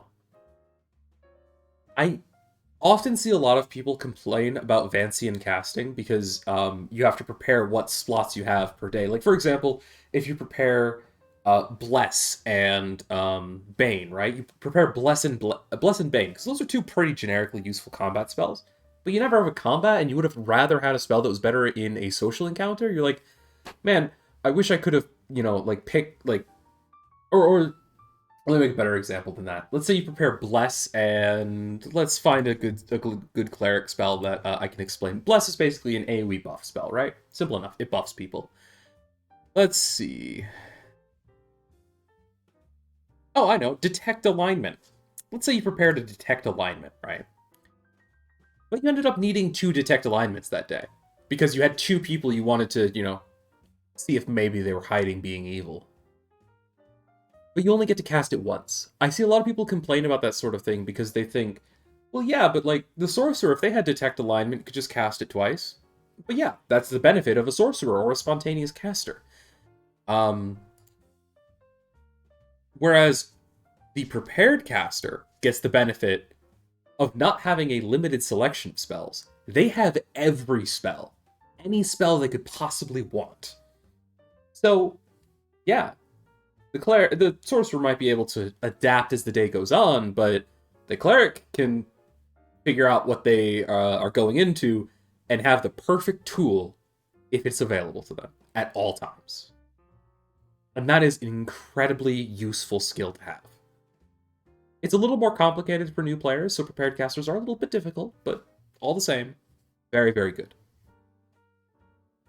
Anyway, Vancian casting and that sort of thing is very complicated for a lot of people, and keeping track of it is a little bit difficult, though, I will admit. So it's not really recommended for new players, but it's also a good way to get into the system if you want to take the time to figure it out. Oh, also, and we didn't talk about this with Bard, but I probably should mention it here, meta magic. Meta magic is available to everybody that can cast spells, generally speaking, as a class feat. And usually what it is, it's a single action skill, or a single action thing that you just do, and it amplifies or changes the effects of the next spell you cast. So Reach Spell, for example, can be used to cast spells at a further distance. So say you take Reach Spell, and Heal, as a 2-action spell, has a 30-foot range. But the person you need to heal, well, they're at 60 feet, and you can only move 25. So if you were to move your full movement and try and cast, you'd only have 55 feet of movement. You couldn't, or 55 feet of range. You can't quite heal them, and you really need to. That's where Reach Spell comes in. Reach Spell lets you cast that spell from up to 60 feet away because it extends the range by 30 feet. So you can cast it and just barely make that 60-foot range heal. It is actually more useful for its second caveat, though, where if a spell normally has a range of touch, you can extend its range to 60 feet. And that's really useful for a lot of spells like Shocking Grasp, where you grab somebody and electrocute them. You can just do that from 30 feet away. A lot of fun. Anyway, we got Clerics here, and yep. Next is Druid. A lot of the stuff I said about Cleric is the same about Druid. Druids are very support casters, but they do have the added benefit of having access to exploding spells, like nature spells like Fireball and Lightning. Cool stuff. They work the same way as Clerics, besides the fact that they don't get the extra heal spells. But they do know every single Druid spell. Good for them. So, here's your chart of spells. This is how many you can prepare. Of each level per day, and, well, you know all the druid spells, so no need to pick what spells you know. Oh, also, they can turn into animals sometimes, but generally speaking, wild shape for combat, not very good. Great for RP, and a great choice for investigation and stealth. Oh, also you can have Leshy Familiar. Look at this little guy. Adorable. On to Fighter. Now, Fighter, you may be thinking, is the simplest class. don't know about that. Fighter actually has a lot of options and is very, very versatile. They really live up to the idea of a versatile combatant. Now, fighters don't have anything like, spells or Battle Master Fighter from 5e where they have all those like little tricks and stuff immediately. But they are the only class that starts with attack of opportunity. And this is important because moving away from somebody triggers an attack of opportunity normally. But not everybody can do it. Most people can't. Most monsters can't. There are very, very few things in the game. Like I think 30% of the monsters in the bestiary have attack of opportunity. So generally speaking, you can move around freely. The fighter, however, doesn't let people do that. They can lock people down and start hitting them when they do that. And of course, you can pick up feats on other classes later, like Monk. Monk can actually pick up Standstill, where they get to punch somebody in the face if they try and move. So, that's a reaction that lets you do that, and Fighter is the only one who starts with it. Really good. But besides that, you also have the best weapon training out of everybody. I haven't really talked much about it because pretty much everybody starts with training in weapons of just trained. Fighters, however, start expert, meaning they have a +2 over every other fighting class. Every other class is worse at hitting people than the fighter. With a couple of tiny exceptions for how they're hitting people, but generally speaking, fighter just hits better. They're also an expert in perception. They have a great perception. They are ready for combat. They can see things, they can search, they can investigate just as well, if not better, than most other people, at least starting out. They start to fall behind some of the other classes who are really good at perception later on. But fighters are actually incredibly versatile. And because you start with acrobatics or athletics and 3+ your intelligence modifier in skills, you can lean into being really skilled at something. You don't need to worry about, because you automatically get athletics or acrobatics, and you can pick up the other one during creation as well.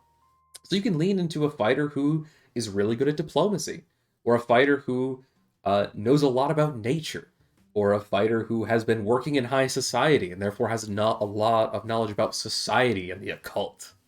You can really lean into that, and you can make that fighter sort of twist it a little bit into a different role because you're already so good at combat and everything else. You don't need to put a lot of effort into it.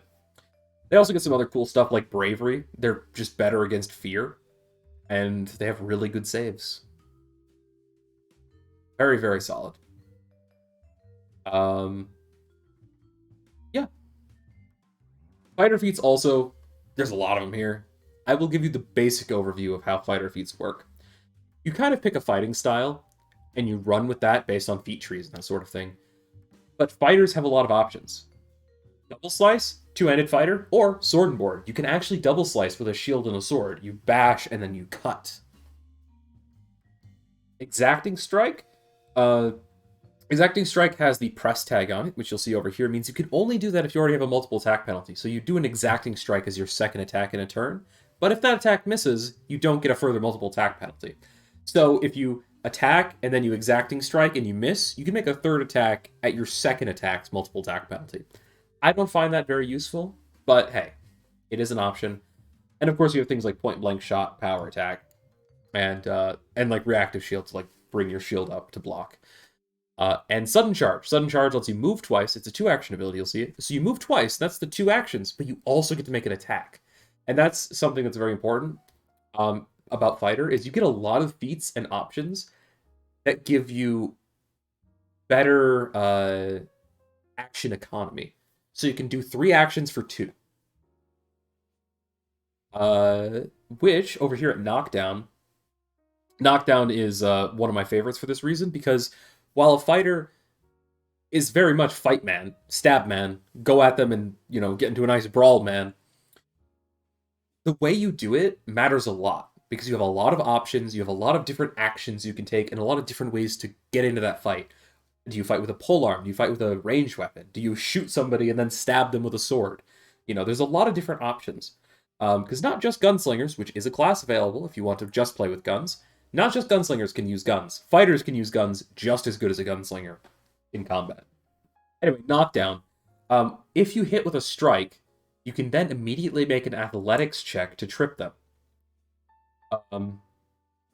But both attacks count towards your multiple attack penalty, but you don't increase it until after you've made both of them. So what you do with knockdown is you attack somebody. If you hit them, you immediately can trip them without any penalty.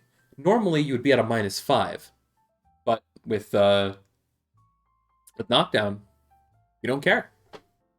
And that's kind of true of a lot of different things. Combat grab, you have a hand free, you hit somebody. If you hit them, you grab them.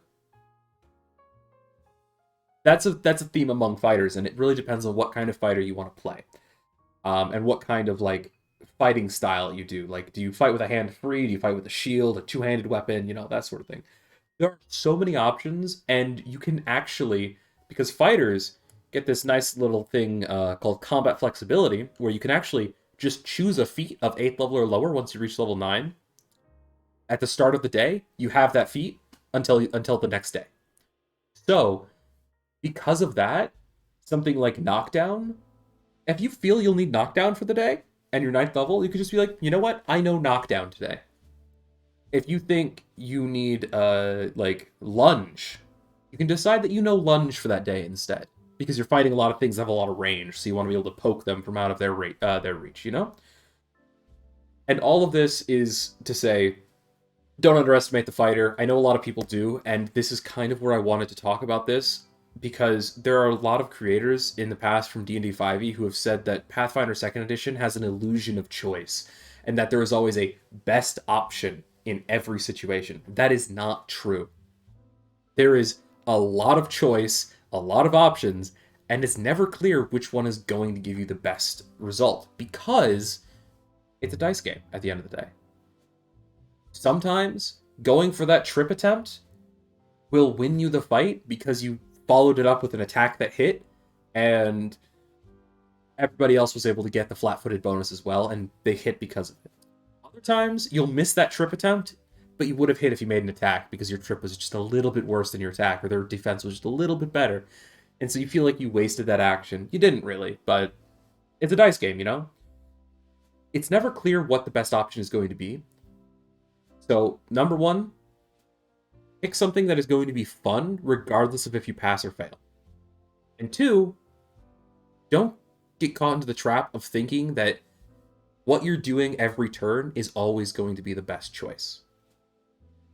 Do something different. Try it out. See what happens. Anyway, moving on. You got fighters. You got you can play archer, by the way. That is a intended archer fighter is a thing. Monks.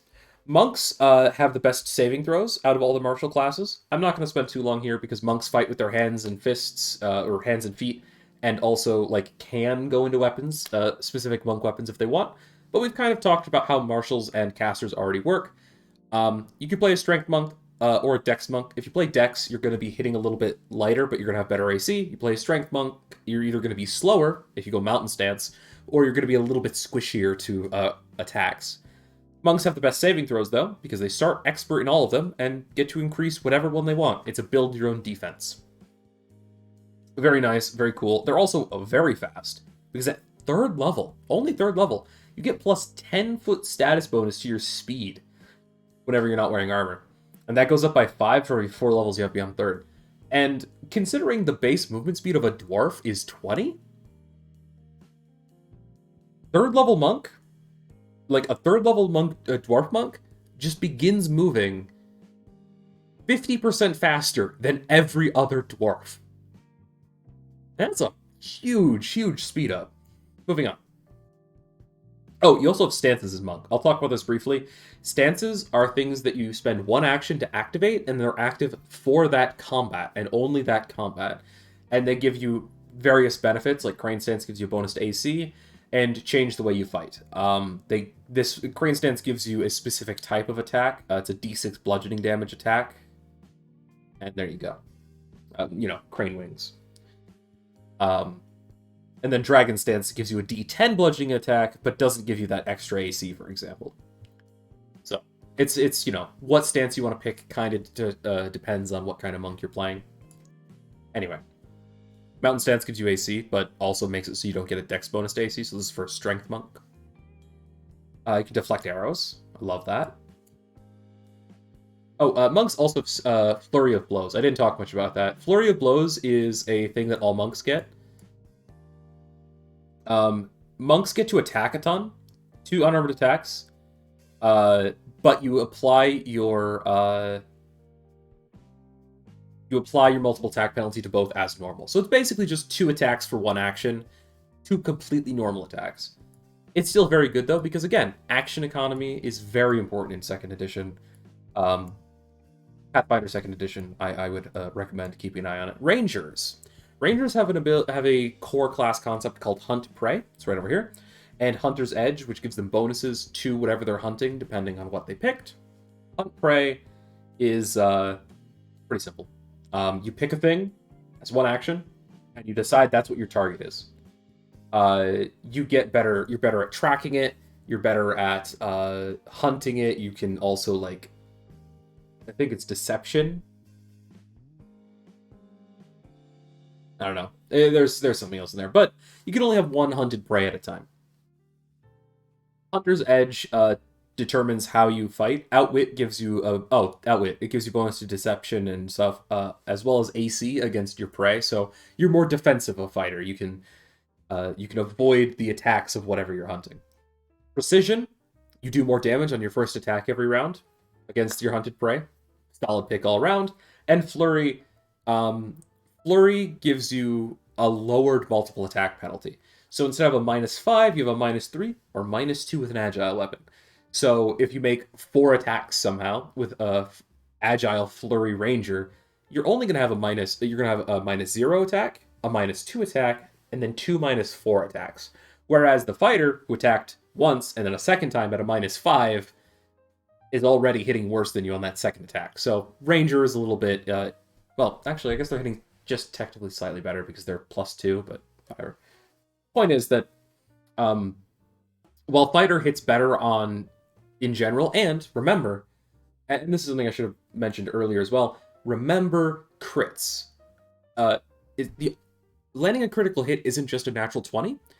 Exceeding the armor class of the foe on an attack by 10 or more is also a critical hit. So fighters also have the highest crit rate. That's important to remember. But the Ranger gets to hit more often with Flurry, or hit better with Precision, or be more defensive with Outwit, depending on which one you pick at first level, because you only get to pick one of those, unfortunately. If you could pick all 3, you might be a little overpowered. Just a little. Anyway, Rangers actually are another hybrid class, where they can be ranged or melee, though I'm pretty sure every class can do that if you really want. Don't feel like you have to play a ranger with a bow. I am currently playing in a Gestalt campaign where I'm playing Magni Vintersen, a Viking who is Gestalt, meaning we pick 2 classes. He is a ranger fighter because we allowed for that sort of thing. And I picked ranger, and he's a sword and axe fighter primarily. Or sorry, he's a shield and axe fighter, not sword. I was gonna say sword and board, but I realized he uses an axe. Whatever. But the fighter part is just to give him a little bit better attack. It's not about the armor proficiency or anything. I'm using my ranger armor proficiency, which goes up to medium, and a shield and an axe, which, again, rangers both get, as well as flurry, because I just want to make as many attacks as possible in close range, and that's a lot of fun. Anyway, moving on. Yep. All these feats are basically either getting better at hunting a specific thing or in a specific style. You can get an animal companion as a ranger if you would like. I would say if you're going to get an animal companion, there's better ways to do it, but you can do it if you want one. Yeah, animal ranger. Archer. And then we're on to rogue. Rogues get to cheat a little bit in terms of skills and skill feats. They get a skill feat and a skill increase at every level, rather than just every other level like everyone else. They also get sneak attack, which applies when somebody is flat-footed. You just do an extra amount of damage, starting at d6 and scaling up to 4d6. There's no limit on the number of times this can trigger per round, so if you land 3 attacks on a flat-footed target in one round, you get 3 sneak attack procs. You only get sneak attack with certain situations. I think they're either I think these can change that, but basically, yeah. Range attack, or agile or finesse weapon. There it is. So, there you go. Rogues are incredibly versatile. They are very good at a bunch of skills because they're trained in additional skills equal to 7, plus their intelligence modifier, as well as stealth and more based on which racket they pick. Incredible. But, yeah. Rogues are very versatile as well. They can be played in a lot of different ways.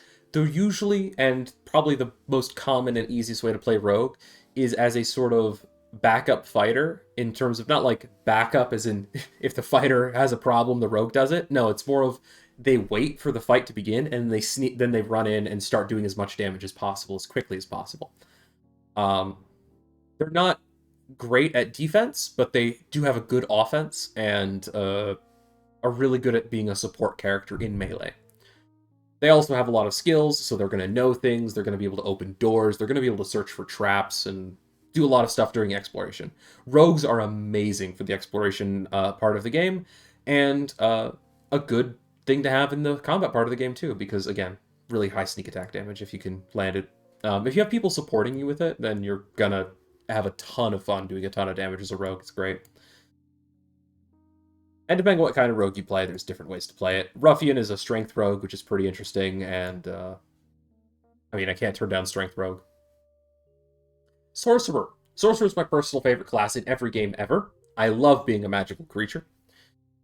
Sorcerers get bloodlines, and bloodlines let you pick what kind of spell list you have. For example, Elemental gets Primal, Draconic gets Arcane, and that's just cool. Sorcerers are very simple as well. Besides picking your bloodline, which gives you your bloodline bonuses depending on what it is, which I think are somewhere else, you just have spells. You have more spells than everybody else because you're a sorcerer, and you know more spells than everyone else as a result. But one of those spells you know is based on your bloodline. So you just pick 2 spells, get 1 from your bloodline. That's the spells you know for each level as you go, and then you get an extra one when you level up again. Easy enough. And then you have your signature spells, same thing I mentioned earlier with spontaneous casters. You can go back to that if you are curious.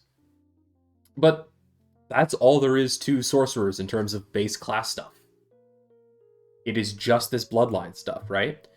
And it explains how to read them here, but basically what they do is it tells you what spell list you get, the skills you get, because you get extra skills, and then what spells you get for being that bloodline. Demonic here, for example, gives you Acid Splash and Fear at first level, and then when you get second level spells, it'll give you Enlarge, third level is Slow, and so on.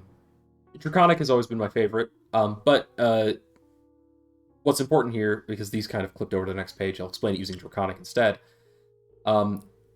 Besides just the granted spells, they also give you bloodline spells, which are focus spells.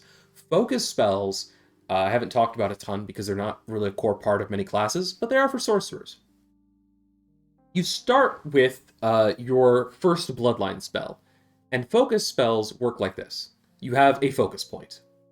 You start with 1 when you first get a focus spell. You can have a maximum of 3 at any point, depending on what feats you take that might increase the amount of focus points you get, or focus spells you have, or whatever. Usually, whatever you pick up will tell you if you increase your focus pool by 1. But you can only have a max of 3, so if you have 3 and you get 1 that increases it, you don't get the 4th. You just stay at 3. And how they work is they will explain what spell they are. Dragon Claws, I know, is a 1-action spell that gives you Dragon Claws. Excellent. Simple enough. They're like 1d4 or 1d6 slashing damage or something. Agile finesse weapons. Great. It's not really terribly useful for a sorcerer, but it is cool. It's very thematic, right? And when you cast that spell, you spend the focus point and the number of actions to cast the spell, not a spell slot. And they are automatically heightened to the highest level spell you can cast. So if you can cast 5th level spells, 5th level Dragon Claws, 1 focus point. No spell slot, just a focus point. And the focus points return to you at a rate of 10 minutes of like relaxation, essentially. You spend 10 minutes not in combat or not doing anything like particularly impactful. for most classes, usually what they do is they have to do something to refocus. It's called refocus. Basically, it's doing something to bring yourself in line with yourself again and refocus. You know, get back on track, right? For a cleric, this can be reading a holy work or something like that. For a sorcerer, and this is why I love sorcerers, you exist. And that's how you refocus as a sorcerer, by existing, because it's bloodline magic.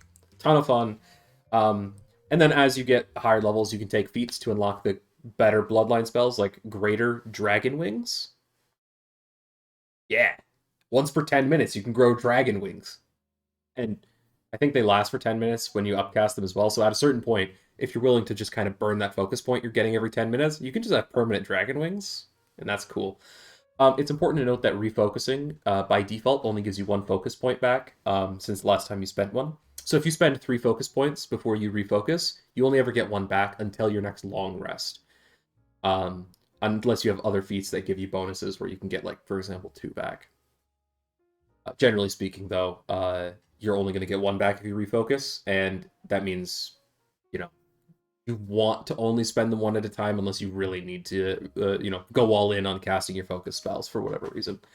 Finally, there's blood magic. Blood magic is when you cast a spell that is granted from this list here, or a bloodline spell, you get this bonus for blood magic. So you get, if you cast Dragon Claws, you get a +1 status bonus to AC for 1 round, as well as the effect of Dragon Claws. Easy enough. Sorcerers are fun. I love sorcerers. Yeah. Then you got your feats here. Yep. And now we got wizards, the nerd of the group. Wizards work a lot like sorcerers, but they're locked to the arcane spell list in terms of, like, well, like, I guess more specifically, they work more like druids and clerics than sorcerers. But they also are less melee focused, so in terms of where they work in a party, they're kind of in the same area as sorcerer. Backline caster with 6 HP per level, which you'll notice right here. They use intelligence, as mentioned, and all of that.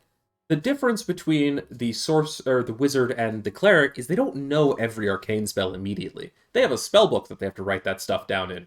Now, of course, starting out, they know way more spells than they can prepare every day, because that's just how wizards work. But as you and this is the number of spells you can prepare, obviously.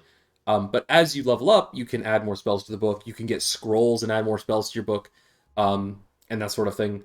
But instead of knowing every arcane spell, you have to write down every arcane spell. It's a lot of bookkeeping.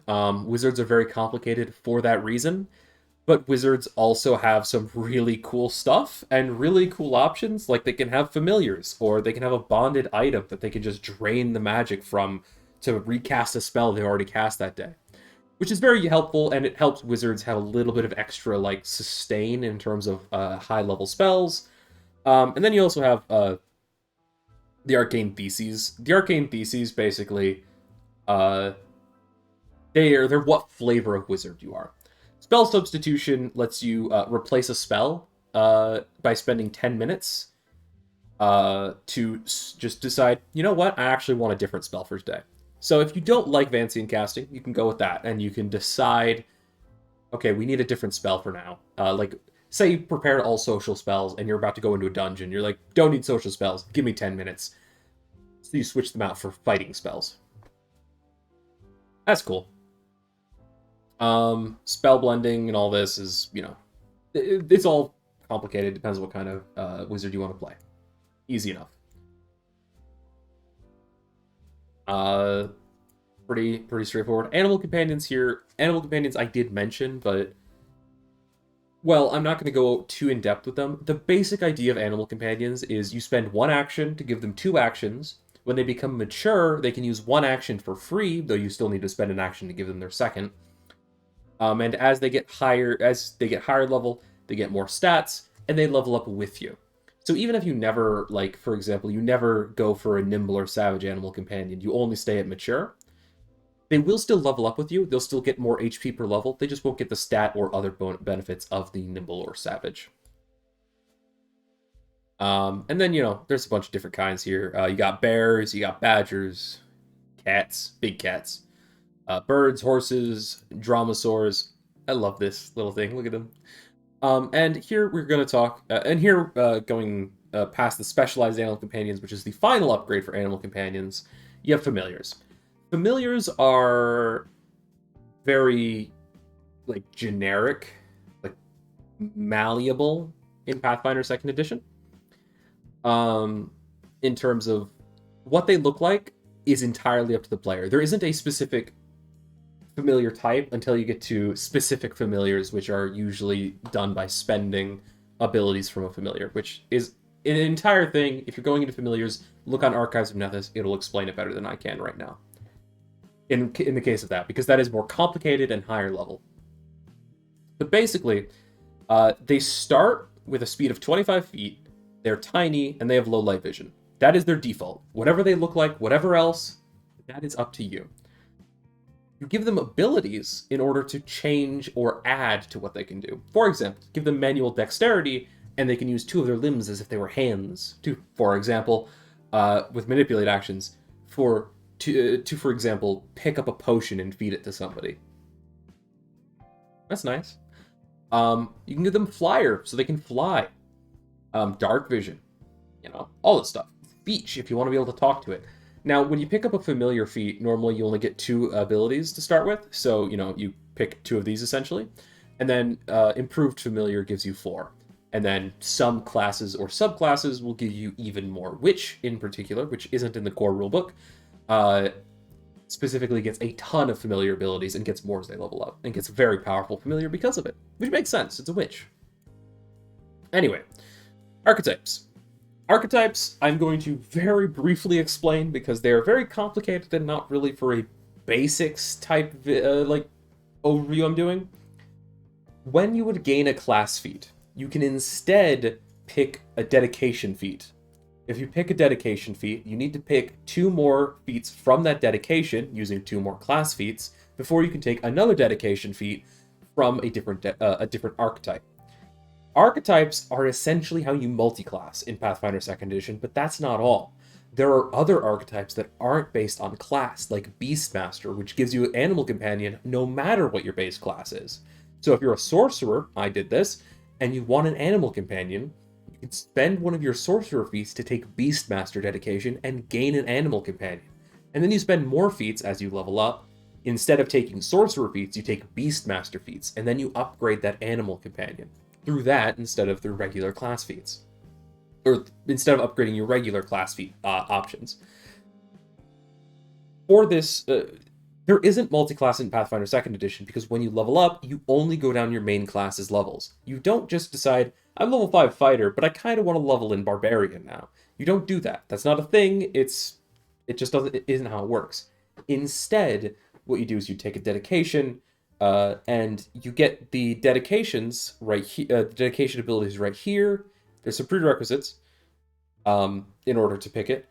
But then after that, you pick 2 things from, you pick 2 or more things from here, really. If you want to take them all, you can. As you level up in order to, first of all, unlock the ability to go out of the dedication if you want to, or just because that's what you're really looking for. Spellcasting dedications have an entire thing on how they work, but the long story short is if you get spell slots from a dedication, you can't cross how you cast things, usually. But, they're fun, either way. Yeah, all these are just dedication feats for the different classes, so this is sort of the multi-class style of things. I really like this artwork, by the way, because, for example, this is like a ranger who's multi-classed into sorcerer, and I love that. Really fun. Anyway, now it's going to talk about skills. And I will briefly talk about feats, but skills and feats are going to be the last 2 things we talk about before I go into just sort of more of a wrap-up. So, this has been a long time, don't get me wrong. I've been talking for a long time, so my throat's starting to get dry. But Pathfinder 2e is... How do I explain? How do I say this? It's not that it's simple, and it's not that it's complex. It's kind of perfectly in the middle, right? Because while, yes, I've been talking for a long time about this sort of thing and going over character creation, that sort of thing, it's not like I've been spending multiple hours going over every tiny little detail of how things interact, because you don't need to. Most of that stuff doesn't matter.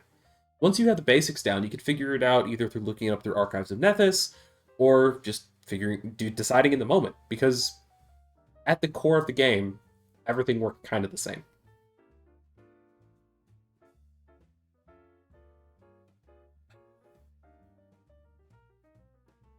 Alright, so, skills. Skills actually are pretty straightforward. I don't think we'll need to talk too much about them. But basically, skills have a key ability.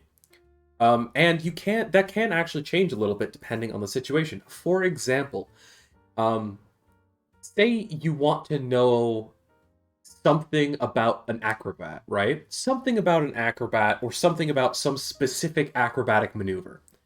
That might be an acrobatics intelligence check, rather than just a, some other knowledge check, right? Skills generally follow a set, like, what they're tied to, but they don't have to be if the situation doesn't make sense. Athletics is generally strength, for example. Acrobatics is dexterity, and, like, society, the knowledge of society, is usually intelligence, but it doesn't always have to be the case. Sometimes other things can apply. Anyway, DCs. Simple DC's 10, trained 15. Yeah. This is mostly for the GM, but this is also good for a player to know, because knowing the general idea of what the DC should be for whatever given thing that you're good at will help you understand if, like, you have a pretty good chance of doing so. Like, say you're an expert at thievery, so you're gonna try and pick a lock, right? And you're like, all right, well, I know this lock is, like, roughly about as difficult as it should be for us as a party, so the DC should be somewhere around 20. Can I hit that, like, easily? Or should I try and, like, maybe burn a buff or some other benefit that I can use to get a tiny little edge, because I don't know if I can make that DC? Good thing to keep in mind. Anyway. All of these are pretty straightforward. It explains secret checks here. I don't like secret checks, but they work if you don't want to have the players know what they rolled for things like perception or knowledge. Oh, speaking of knowledge, recall knowledge. Use recall knowledge. It is not used nearly enough by a lot of people who come from other editions and other systems. But basically, if your GM is kind to you, which they should be, at least in regards to recall knowledge, if you succeed at a recall knowledge check on, say, a troll, a specific kind of troll that you don't know, with a society check, because they're a giant, so that'd be a society check. If you succeed, the GM should tell you what disables the regeneration. I'm getting a call. Let me take this real quick, because it's actually named, so I want to make sure I'm not missing something.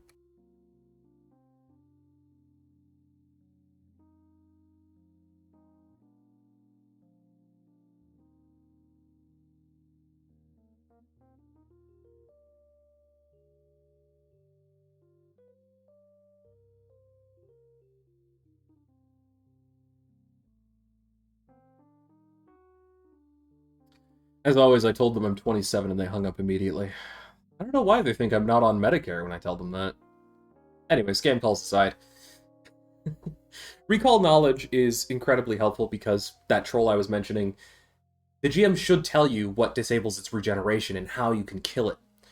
And that will help a lot, because that's kind of important. The GM should also generally tell you, if you succeed, what the weakest and best saves are. Not always, depends on the GM, but this is an encouragement point to anyone who plans on game mastering. Give your players information if they take the time to recall knowledge. Please. Just please. If they're using recall knowledge, they want to know more about the creature, let them know about the creature. Oh, and just a little secret tip for any players who are dealing with a GM who won't tell them how to kill something with regeneration. Paizo encourages this because it's in one of their adventure paths, so it does work, and we know it works, rules as written, and as intended. If you manage to knock something out and drown it, as long as it can't, breathe in whatever you're drowning it in, it will die. Regeneration does not stop something from drowning. Anyway, moving on.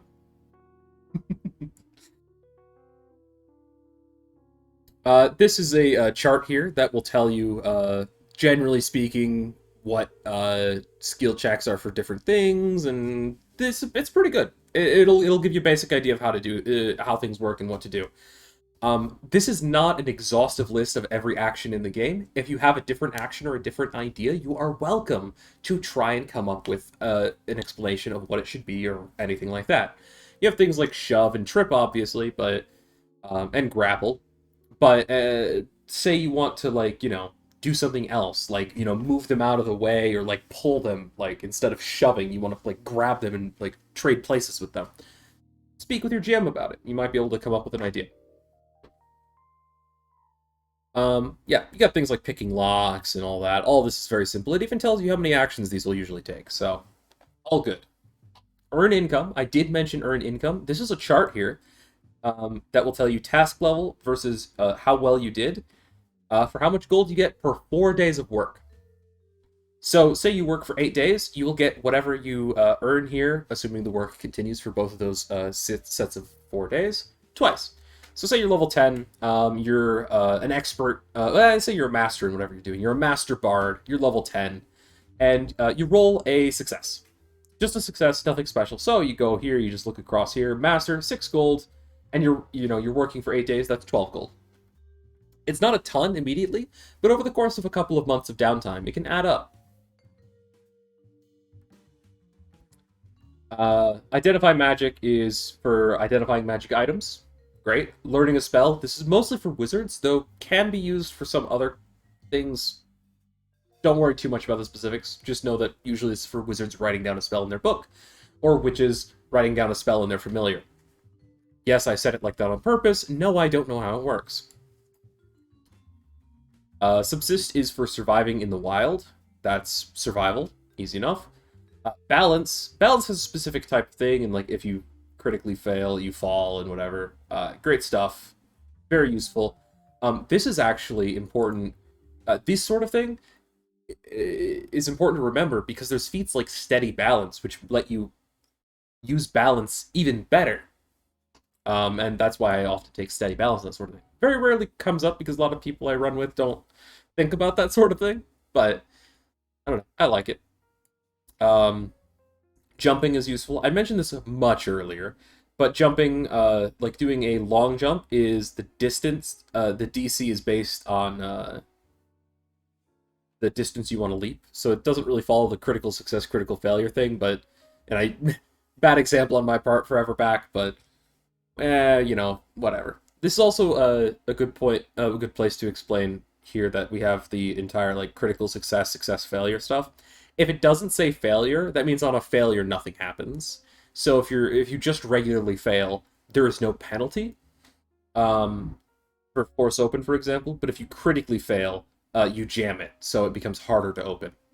But if you fail, it's just like it's going to take you time. And then you have crafting. Crafting works a lot like earn income. It's basically earn income, but at the end of it, you just get the item for half price. In a way, but if you decide to spend all that time doing it. Crafting, the main use of it is if you're in the wild and you need to make a health potion or something like that, or if you can't find something you want to buy, but you can find out how to make something, you can learn to make it, and you can essentially spend the gold making that item yourself rather than buying it from something. That's its primary use. It doesn't save you any money. Don't think crafting will save you any money, but you can use it to earn income instead, and that will generally get you more money if that's what you're looking for.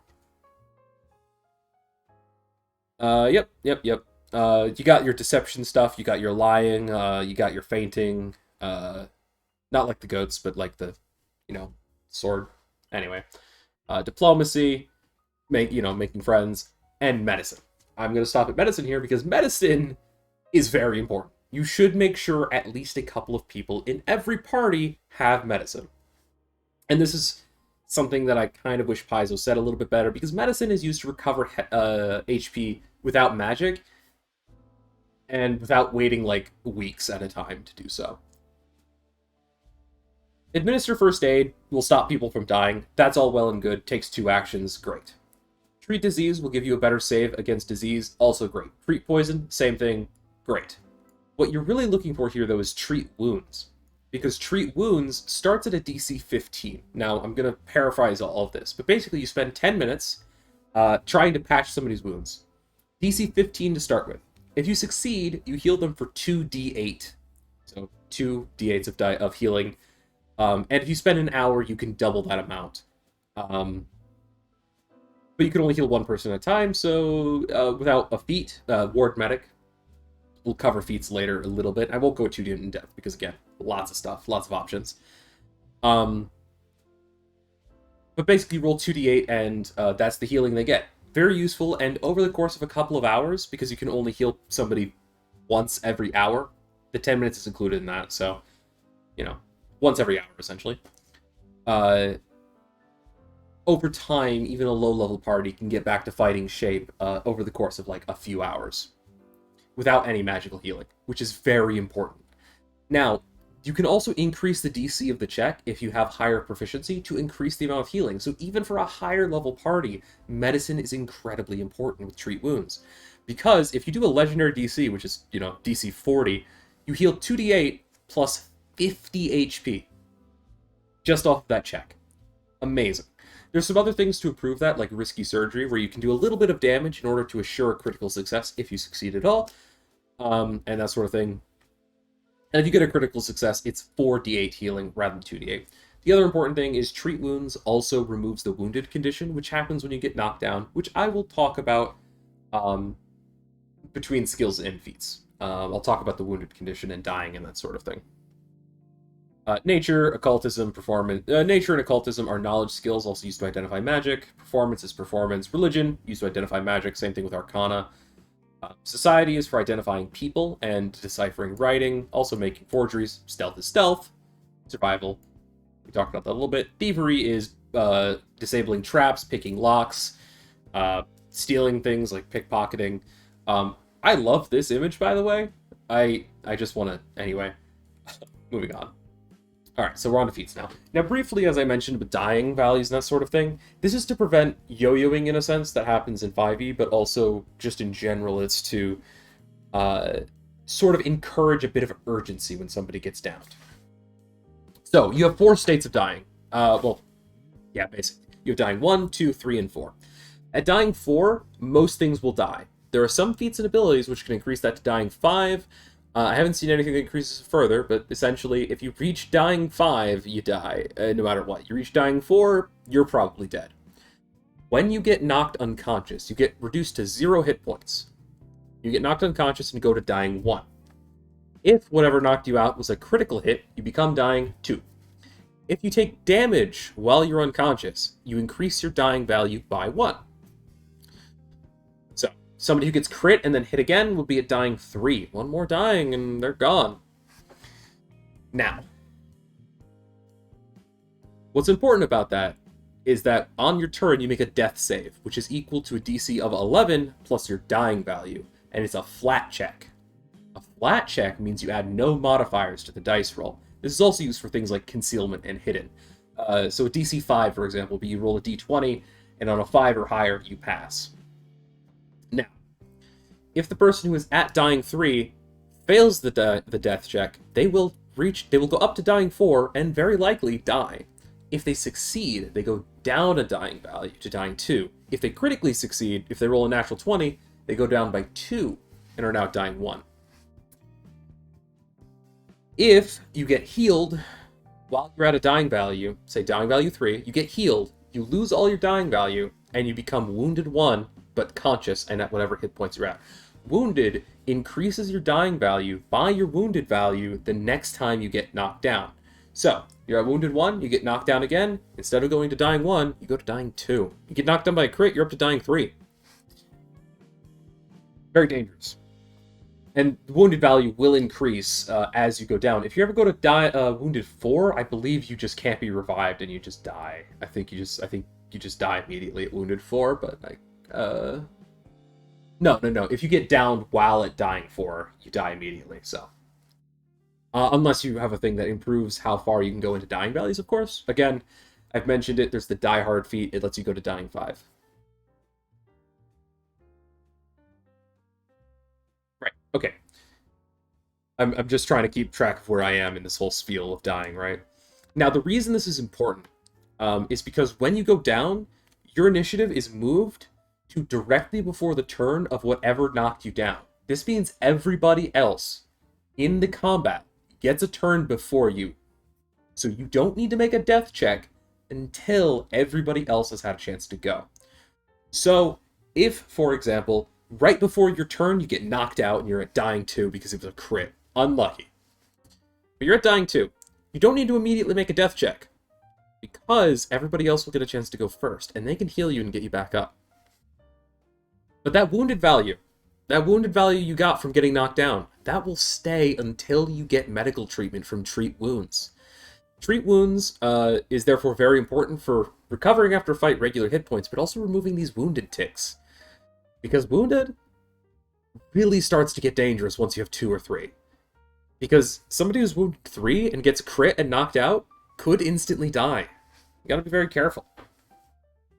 Alright, moving on to feats.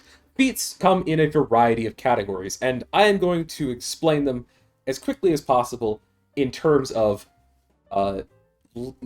most important to least important for you. Like, for the person who is building a character. In my opinion, and how I build characters. Least important, skill feats. Skill feats also fall under the category of general, meaning with a general feat, you can also take a general skill feat.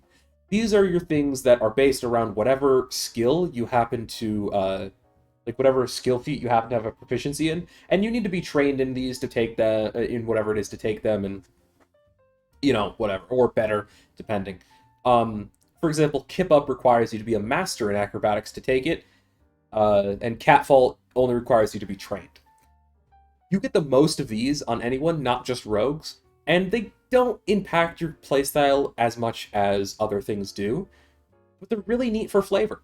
And they're very fun and can occasionally give you pretty important benefits. Most of them come online later, like Cloud Jump or Wall Jump from Athletics, which let you jump insane amounts of distance, like legitimately insane. Or Craft Anything in the crafting skill feats, which, as the name implies, lets you craft anything. So you can make magic items, you can make you can make literally anything, not just alchemical items. You can make anything that you can get a recipe for. Pretty useful, don't get me wrong. And then Scare to Death, a fan favorite, this one. If you intimidate somebody well enough, they can literally just die. The name is as what it says. Scare targets so much, they might die. So skill feats, while they do give you a ton of useful stuff, like Kip Up in some cases, most of the time they're more for flavor. There's a couple of them that are important or useful for specific builds. Intimidating Glare in Intimidation, for example, lets you scare things that can't speak languages, which is pretty important. And Catfall lets you reduce falling damage. All this stuff is useful, but because skill feats are so ubiquitous, you tend to not need them as much as your next or other feats. Next on the list, though, is General, which is the non-skill version of feats here. These are more generic and don't require training in any specific skill, but they give you some of the best buffs in the game. They're very small, but they are very good. Things like Toughness, which is just +1 health per level. Fleet, +5 foot movement speed. Canny Acumen, which gives you expert training in something. And we talked about training. It basically gives you +2 in perception or a save of your choice that you don't already have it in.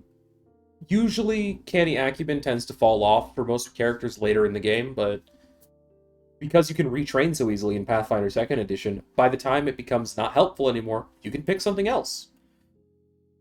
Highly recommend doing that sort of thing, by the way. Pick something at a low level that is good for you then, and then if you get something to replace it, like something that is better, you can replace it with a different thing. Important for retraining is that you can only retrain into something you could have taken at that level.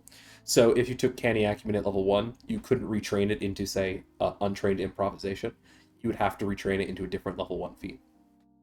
Anyway, general feats, great stuff. They're kind of limited, but there's also not that many of them, and the benefits they give you aren't super amazing, just nice little niche touches and that sort of thing. The next one, which isn't going to be in this list here, but, I can just look through this and is going to be ancestry feats. Ancestry feats are pretty limited and very heavily tie into the identity of your character and can give you some really nice benefits if you know what you're looking for and what you want. I highly recommend taking a good look at them before deciding on entirely. Okay, we're going into equipment now, so we don't need to worry about that. Like I said, that's a little bit too much for what I'm doing in terms of this overview, right? So, ancestry then is it covers a lot of things, and it will sometimes define a build, depending on what kind of ancestry you're going for. And lastly is class feats. Class feats are your bread and butter. They are your most important feats, which is also why you spend them to get archetype feats, because archetype feats give you huge benefits and completely change the way you play sometimes. I mentioned my sorcerer who got a pet giant scorpion. I love that boy. Instead of playing a sorcerer who was, on foot casting spells and having to worry about my positioning, he sat on top of the scorpion. And in a lot of cases, the scorpion could also fight pretty well, don't get me wrong, but what I often found myself doing was using the mature animal companion benefit of having one free action to sit on top of my scorpion and have the scorpion move me into position while I cast spells from on top of it. And that changes the way you play a lot. And that's the Beastmaster archetype, which you can find in Archives of Nethys. It's not going to be in the core rulebook. But yeah, like I said, all the rules are for free on Archives of Nethys. I'm just looking at the core rulebook right now to explain the basics of the game. Class feats, therefore, are your most important feats, so think very heavily about what you want to do and how you want to build your character using those class feats, both for fun and for effectiveness. Anyway, that's everything I'm going to really talk about in depth, but I will briefly mention that equipment uses runes, which runes are for +1 striking weapons, give you a +1 to hit and also give you an extra dice on your damage roll. These are fundamental runes, and it's also the same thing with armor. +1 to your AC, +1 to your saves, for example. That's fundamental. You are expected to get those upgrades as you level up to the level the rune is. How do I explain this more simply? If you do not have those things by that level, you are going to start falling behind the general power curve. Though you can still keep up just fine for a couple of levels, it is expected that you will have them. I recommend...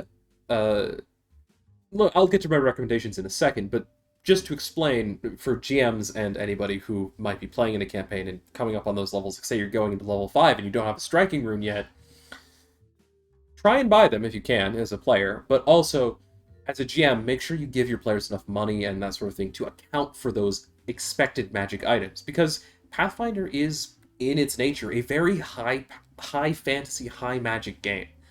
You can make it low magic through a couple of settings, or lower magic, I should say, but Pathfinder in its whole expects you to have a lot of magic items, a lot of tools, a lot of options, and a lot of fun ways to deal with your situations with all these little tools and trinkets that you've collected along your journeys. So, look through equipment.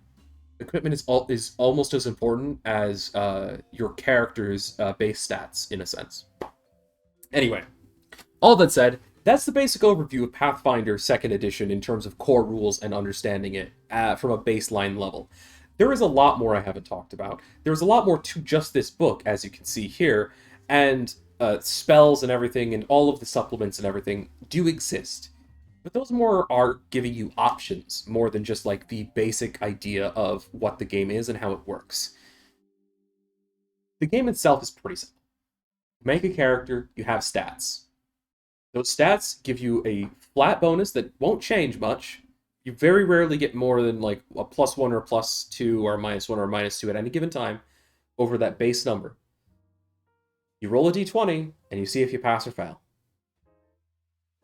In combat, you get 3 actions.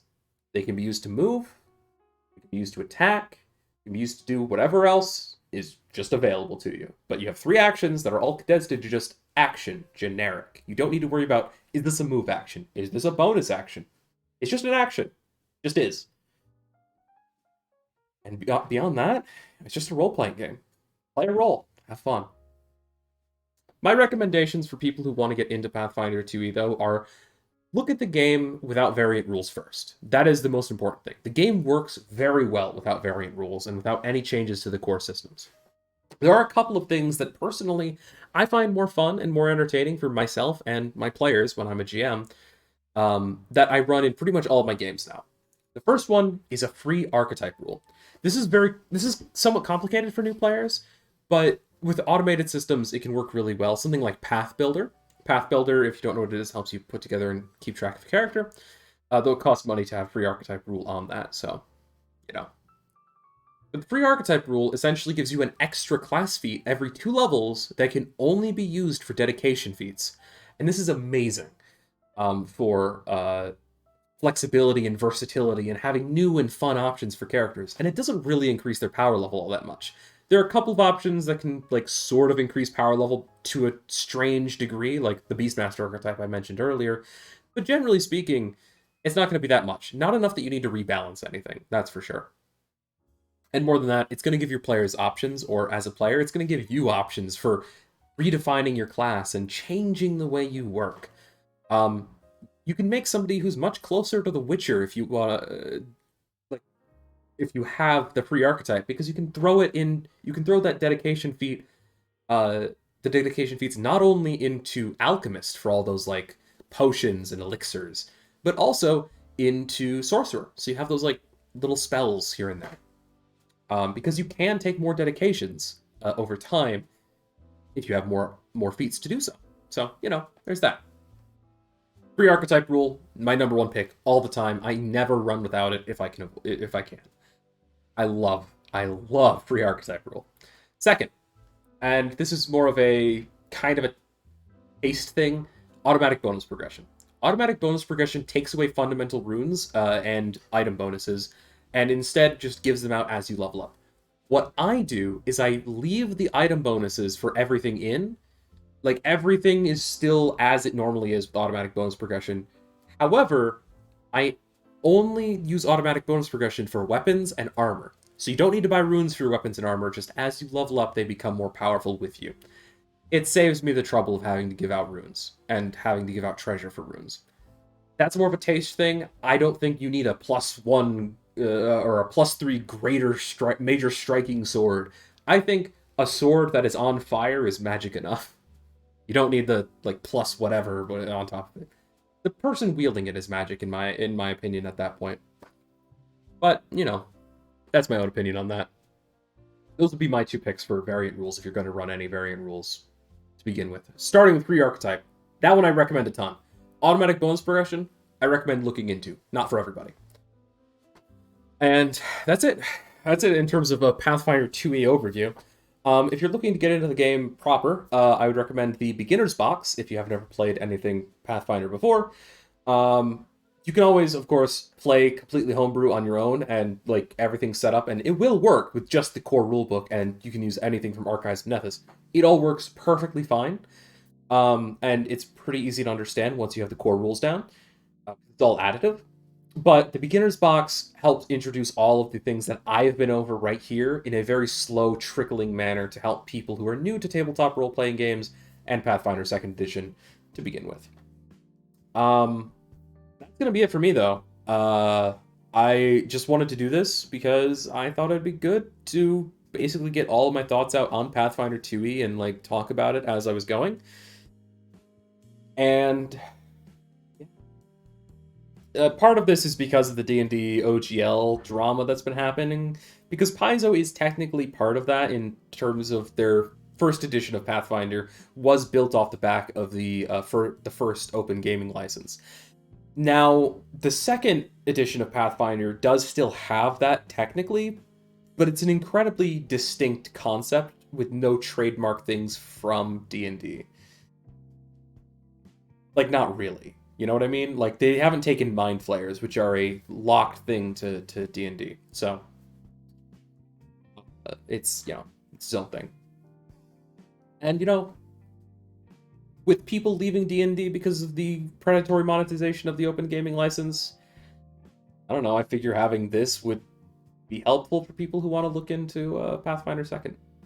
And also for my players who might need a full explanation of the rules at any given time. They can just kind of tap through and see where anything is. Yeah, I don't have anything else to say. Thank you for being here. I hope you enjoyed the overview of Pathfinder 2nd Edition, and I don't know, have fun gaming or something.